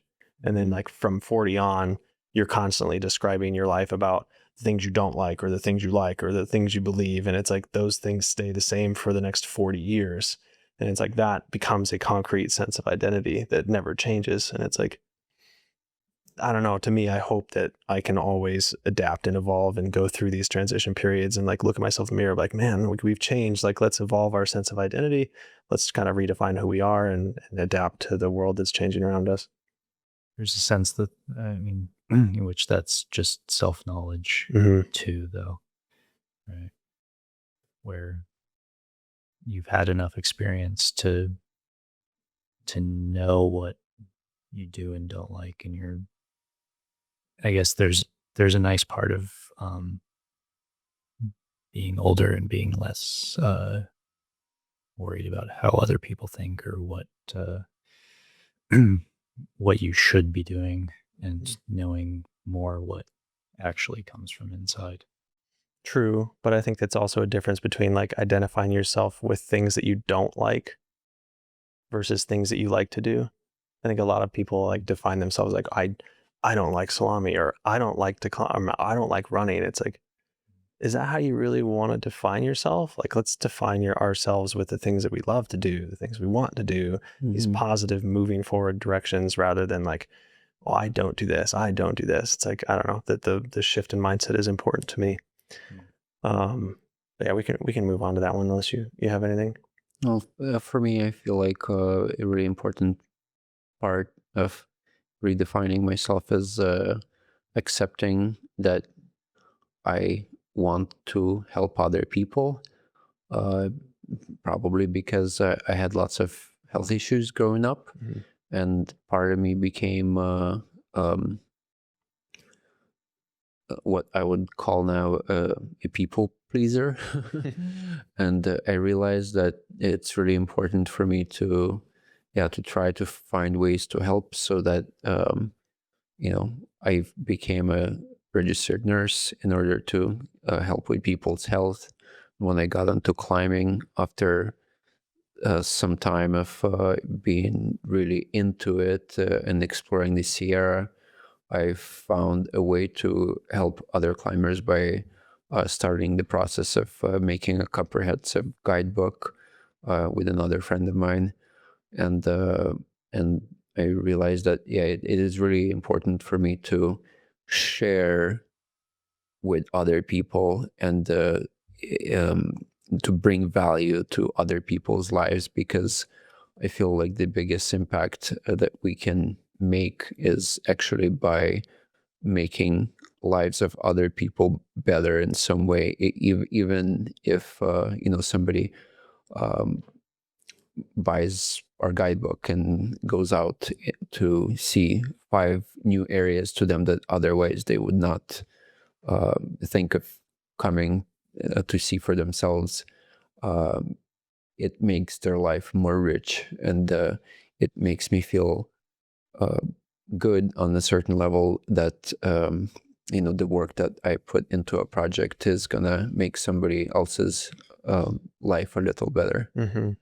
Yeah, I think it's important to find like the skill sets that we have as humans that like not only uplift ourselves and advance us as humans, but also inherently then pass like positivity and benefits to other people as well. Yeah, help the whole community progress without sacrificing like yourself or who you are. Yeah, I think that sometimes it can get a bit conflated. It's I think we all need to be able to grow as ourselves and personal, but also at the same time then still help everybody else at the same time. I came across this idea recently of the fact that we can like sometimes confuse history with trivia, where a lot of times we think of history as like the facts, like someone did this then.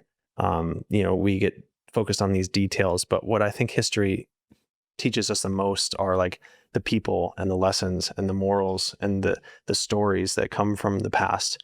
And so I'm interested in like when you've read a lot of literature, in your past, and what lessons or stories or specific people in the past have shaped like your life the most. Like this could become like a mentor or somebody that you've read about or someone that you've used as an example to like how you've wanted to think about your life and shape your decisions. Well, one interesting fact is that I used to take yoga classes in order to, strengthen your core and other smaller muscles in your body to help you hopefully, stay healthy in climbing.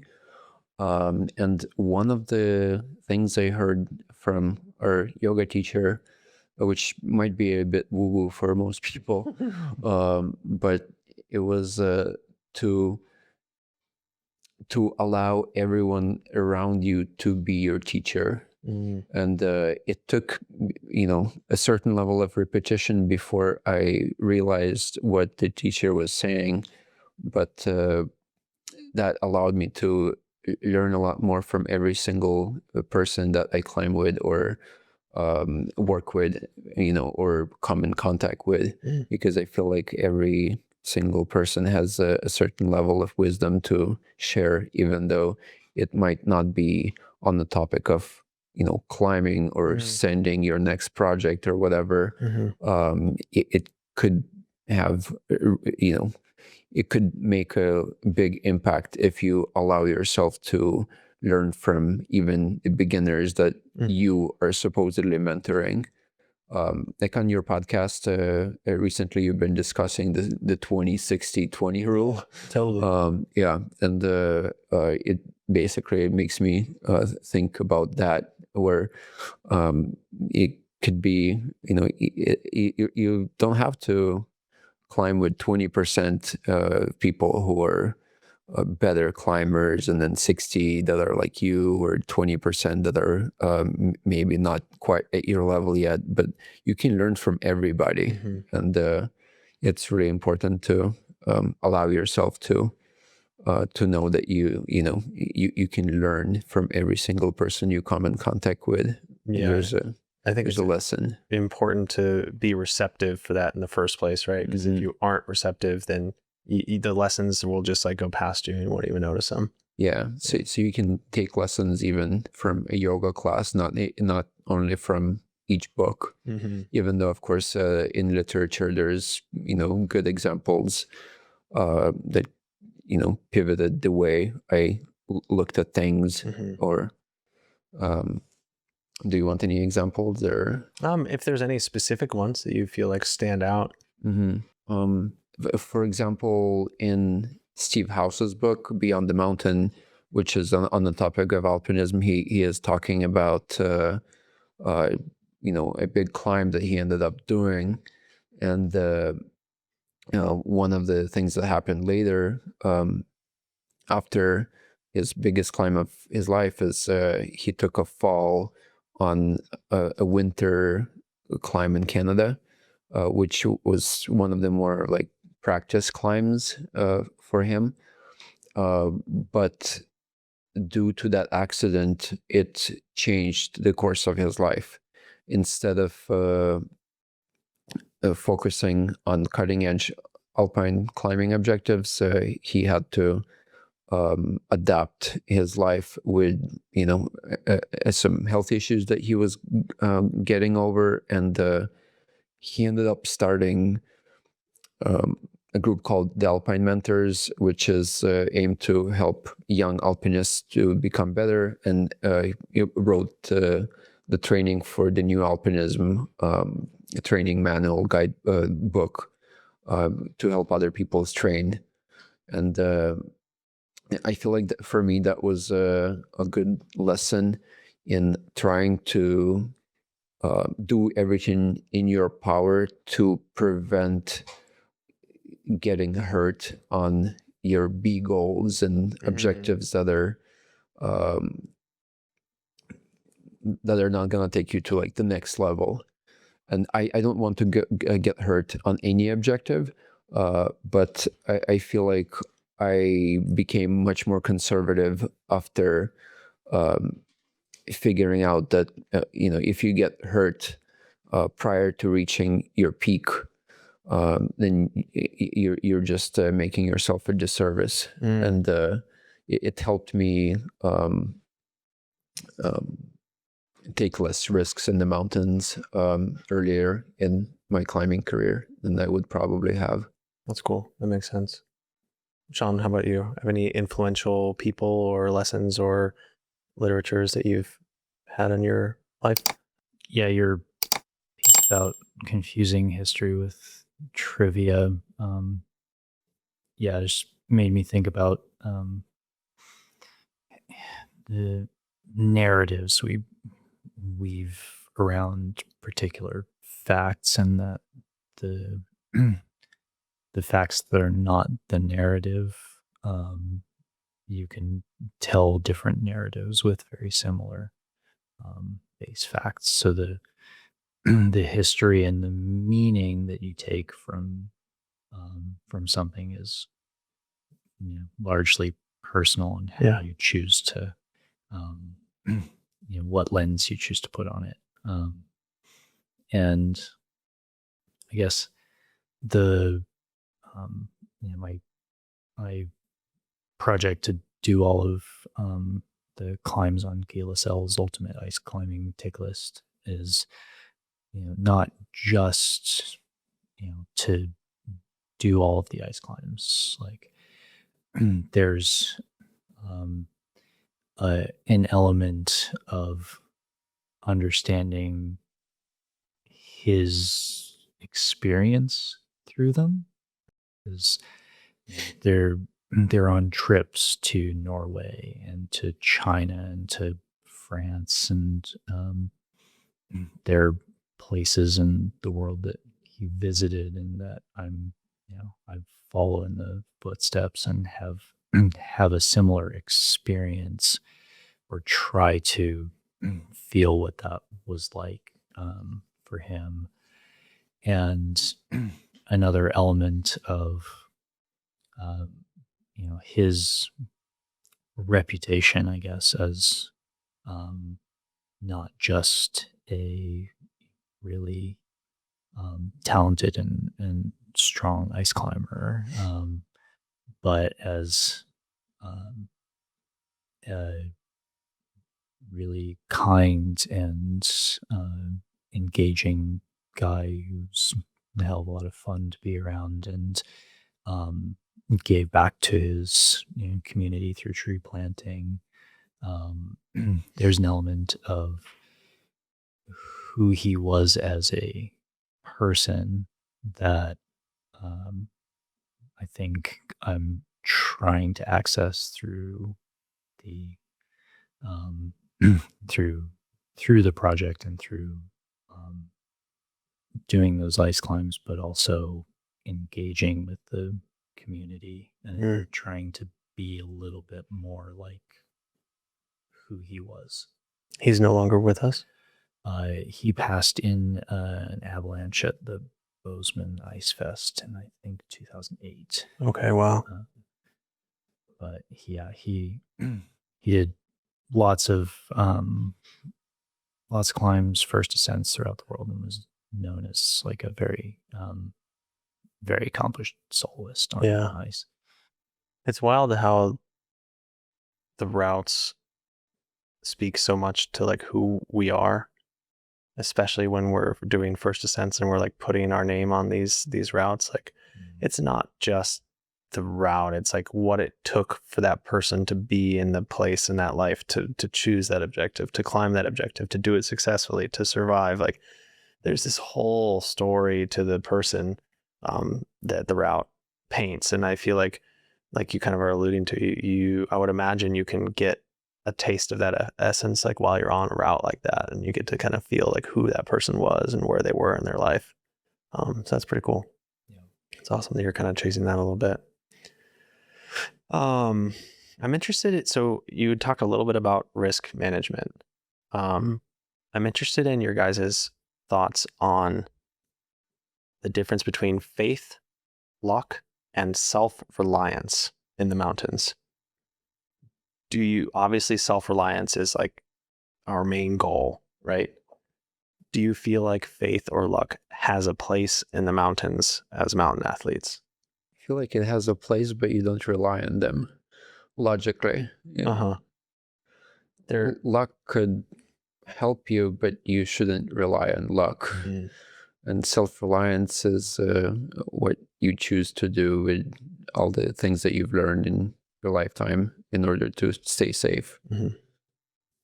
And faith or luck is there to help you when things are slightly out of control after all the preparation that you've already done, potentially. Yeah, but luck is something that you should not even consider. Yeah. Yeah. Like you always hope for luck and get perfect conditions, but if you have a forecast for 100% chance of storm, you're not gonna get on a big route hoping that you get lucky today. Yeah. Do you share the same sentiment with faith, luck, and self-reliance? I mean, there's good luck and bad luck. I think, chance has its place and you can't avoid it. It's going to be there. You don't get to control everything. Understanding the level to which you control your environment is critical. And some amount of, I probably maybe recharacterize faith as delusion. Is useful. In just the objectives that you guys put yourselves in. I would imagine that there's a certain level of self-reliance that you can only plan up to a certain point, right? It's not like you're going up to climb a rainbow wall. Like the randomness that you guys are occurring isn't really like on rainbow wall. It's like, okay, maybe some person's at the top of the wall and they kick a rock down and I wasn't expecting it and I get hit in the head. Like the chances of that are pretty low. And I'm okay with that kind of objective hazard or randomness happening because it's probably next to zero. However, in the environment that you guys are finding yourselves in Patagonia and India, Himalaya, I would argue that there are the pie of unforeseeable hazards that could kill you are getting larger and larger. And so that really does kind of start to raise the question of like faith and luck, right? Because how else are you mitigating that risk? You can't do it out of self-reliance. You cannot prepare for that. You can do it up to a certain point. And so how are you justifying putting yourselves in these situations where you can't control the environment that you're in? You cannot fully control the risk that you're in. How do you guys process that? And how do you justify putting yourselves in these situations? Yeah, I mean, I went through some process of, self inquiry of whether I really want to be on an expedition again after the accident. Right? Does risk like that have a place in my life? And I don't know that I actually have a well thought out, like satisfying answer, even to myself, for how it's justifiable. Because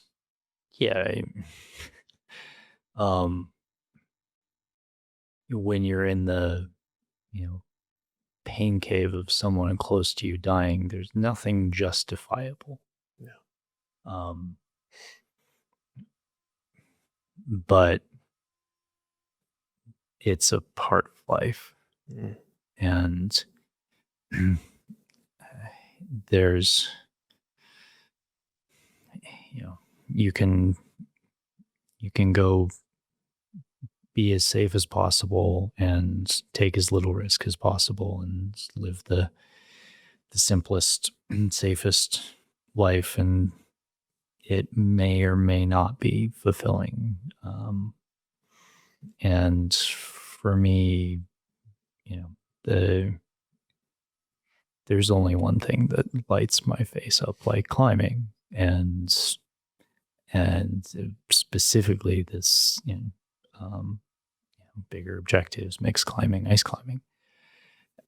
And I can't not have it in my life.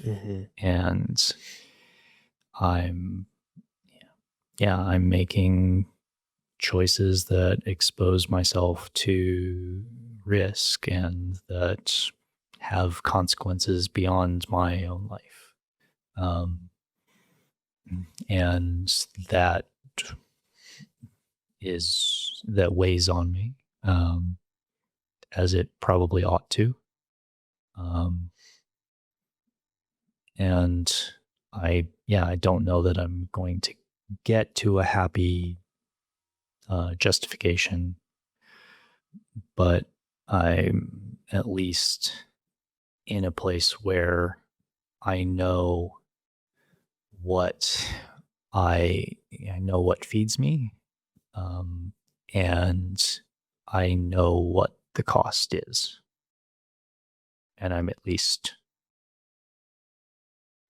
as much as I can be, eyes wide open. Yeah. So it seems like it's not justifiable, but it's acceptable under your understanding of what you're doing, and which I get. Yeah. It's like you don't need to justify it. It's like it's not something I need to justify, but I am accepting and acknowledging the level of risk that I put myself in order to live what I call a fulfilling life. Yeah, I guess. Yeah, it may not be justifiable, but I accept a responsibility for it. How do you feel about the unavoidable objective risk that you find yourself in? It's a really heavy question, and I 100% agree with Sean's statement, and I feel like it's a huge reason. It's a necessity for my mental health to, follow my passion, and I understand that it is not the safest passion in the world to follow.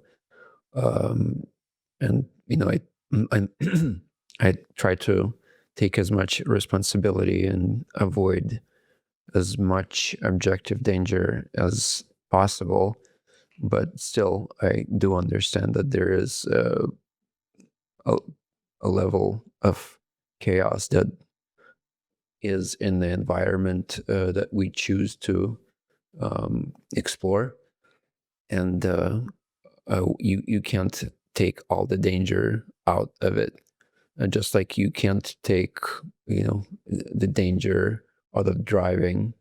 And I want everyone to understand that I don't think driving a car and climbing on a 7,000 meter peak is even in the same realm of danger or exposure.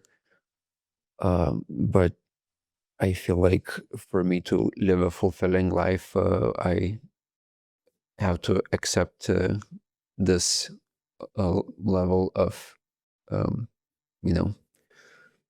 danger on the trips that we end up going on. And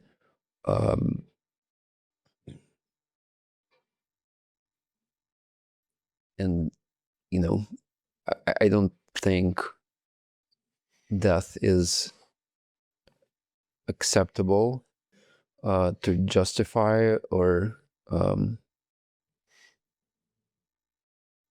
like if something happened to me, I don't think any objective justifies dying for, and I'm doing my best to avoid getting hurt or perish in the mountains, but when you are in love with something that ends up being dangerous, you just have to measure the amount of love and the amount of danger that you find acceptable in order to justify the love. And sometimes humans don't make reasonable decisions, but all of us make our own unreasonable decisions, and it's I'm really happy that I found climbing. So to me, it seems like a reasonable way to live, and the goals that we are trying to look for. We're not trying to pick death routes for our objectives, and we just have to accept a certain level of danger that comes with it. Yeah, I get it. I mean, I'm not comparing my situation to Himalayan climbing, but I ride a street bike to work every day. Yep. And I think a lot of people from the outside see that as a very reckless behavior, especially someone my age. And yeah, I mean, it's just like, sure, like, yes, is it a dangerous thing? Yes. Or is there a level of chaos on the highway? For sure. But it's like, I also like, people are like, well, if you do dangerous things, like, you have to accept that you might die. And it's like, kind of, but not really, because I feel like the second you start to accept that, then it's like, okay, well, maybe it'll happen. It's like, no, it's not like maybe I'll die, but I'll die thinking I would never have died. Like I have that delusional belief that I will make it to the other side. And also just knowing that every step of the way, I'm going to do everything I can to stack the odds in my favor and make sure that I come home every day. Yeah. It's like, there are small little increment decisions you can make to, like, shouldn't do that. Okay, I can do that. Shouldn't do this. You're always making these judgment calls left and right to make sure you're trying to stay safe in these kind of dangerous, fluid chaos environments. As I grew older and thought more about exposure to radiation that I had in womb when the Chernobyl nuclear reactor blew up. You say that so nonchalantly. Yeah. Well, the older I got, the more afraid I became about passing away due to cancer or something like that. Oh yeah, some inevitable doom. Yeah. Or something. And the harder it became to wanting to get into a relationship with somebody, because I felt like, what is the point of getting into a relationship if I might pass away when I'm 30 or 35 or 40 years old, and leave my wife and potentially children behind. And at some point, probably due to climbing and the lessons that I learned in climbing, I realized that it's important to not not to live our life in fear, and allow ourselves to open up and open ourselves up to other opportunities that might end up in a tragic outcome. But what kind of a life is it if you are afraid of experiencing it?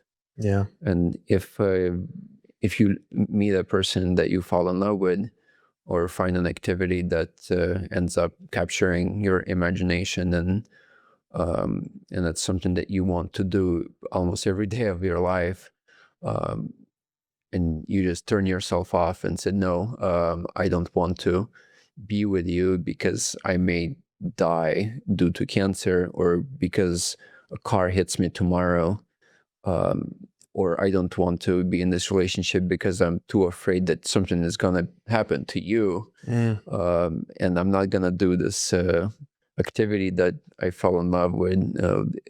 What is there left in life? Yeah. Because if it's not that, it'll just be something else that you're running away from. Yeah. Yeah. I've been workshopping this idea of mastery and the question of whether it's ever attainable. And so far, the answer has been no, that mastery is a progress and not a destination. And I posed this question to Nate Smith, an educator up in Tahoe, and I asked him why professional athletes are dying in the mountains. Why are very experienced climbers perishing? And he floated the idea that probably more often than not, the particular people who are perishing are people who have felt like they've reached some sort of destination in their climbing, some sort of mastery, some sort of end of pursuit of knowledge, where they think they know the right answer and there's no room for them being wrong, right? Whether that's the timing of going through a particular gully, or whether that's knowing without a doubt that they can do X, Y, and Z, or the mountain is going to do X, Y, and Z, and like that sets them up for failure, right? Have you guys thought about like when professional athletes perish in the mountains? Like, have you thought about why, like what the circumstances are and what you could possibly do to try to avoid that, based on this kind of like idea of mastery being something we always are chasing for and not an actual place that we land? Yeah, for me personally, it's I always, not always, no, I'm not gonna say that. As I got more experienced in climbing, I realized that I'm no different than anyone else, no matter how much experience I have. And it's important to understand that with climbing, in some level, you are playing with statistics, and all the people who are as smart as you are, or maybe even smarter or wiser, more experienced, none of them want to die. And, I don't want to die. So one of the things that I believe in is that we all are playing a game of statistics in a way. But some of the things that help in this game is not getting complacent and not thinking that because you achieved a certain level of competence, you are above this game of statistics. So doing basic things well every time is really important, like checking your knots, rappelling in a safe manner. Always looking at your at your rope as you're rappelling, and trying to figure out if you're getting close to the ends. Checking your partners, talking about the simplest shit in certain situations, which at certain level, experts may become too good to check each other's knots. I can't really imagine like, let's say, Alex Honnold and Tommy Caldwell checking each other's knots, but they probably are. We do, yeah, because they're still alive, and these basic little things are ones that help us make it into our old age as climbers. And I'm just trying to stay away from complacency, and I hope it will provide a little more of a safety margin to get me there. Yeah, I like and my partners. Yeah, most of all. I like the concept of being like never thinking you're above the statistics. No, I like that, the way you frame that. It's really nice. How about yourself? Have you thought about like this concept and like professional athletes and where the pitfalls are and how you've chosen to avoid those? I don't know for sure that I've actually avoided those pitfalls, right? You never know, right? Because we have diffuse feedback, right? We have poor, it's not a one-to-one on your decision to the outcome. So it's entirely possible I've made the same decision that's killed somebody else. 100%. Really well said. Yeah. And I'm going to try not to, but I'm really going to avoid judging people who've generally more ran into bad luck than made decisions that are not understandable from most people's perspectives. Most people are just human and fallible, and they will get unlucky at one point. On the mastery point, I think you can not think of a master as someone perfect or completed, but as someone who has as complete knowledge as complete knowledge and skill as might be expected of someone at the top of you take the top 1-2% of alpine climbers, right? I'm happy calling them masters of their craft, even if they're not perfect at it. They've I think you've had enough experience, and you've built you're able to do some masterful things and beautiful things. And I think that's worth celebrating, and also not necessarily the same as feeling completion or complacency due to that. Okay, I can see that. Yeah, because it's an interesting definition, right? It's like we try to be a master of something, but you don't want to end up leading that mentality to thinking that the road's over. Yeah, because like even the masters that you're speaking of they're in their own personal journey of development still. Yeah, it's like that process never ends. Yeah, and that will always grow for everyone.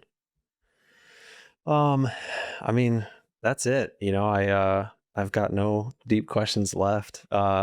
In order to try to decompress the audience a little bit and wrap this up a little bit. What are you guys focused on next? It seems like this partnership has kind of blossomed into something really, really cool and special. And you guys seem like you're going to be tackling some bigger stuff moving forward. So what's got your fire going, and what are you guys cooking up next that you're willing to share? Lots of gym climbing. Yeah, bouldering. I think we're trying to go back to India. We'll see exactly what form that takes.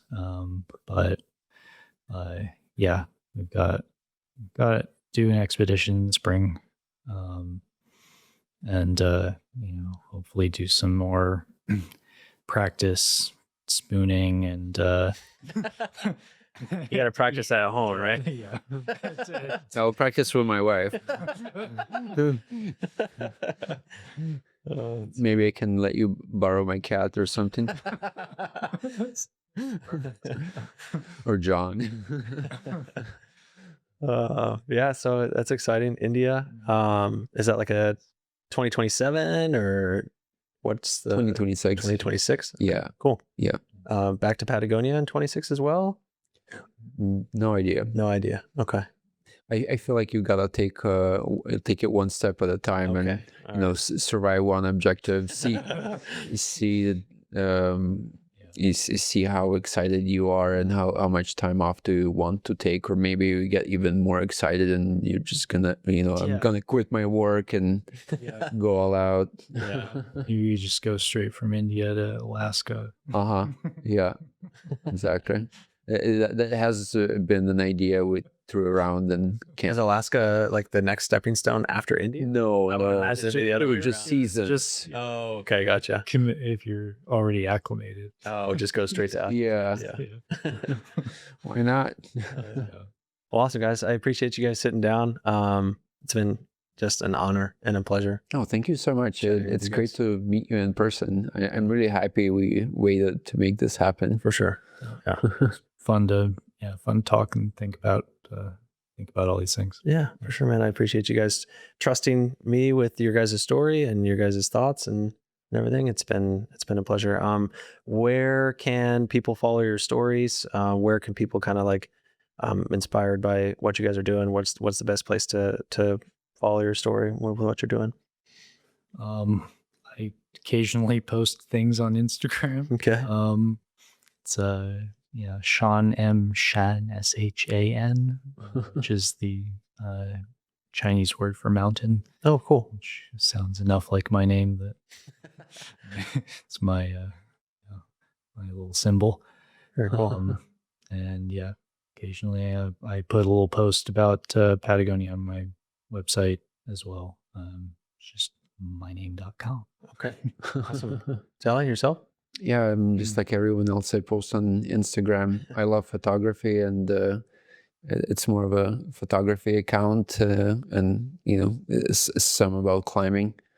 But my Instagram handle is MTN Gangsta. I don't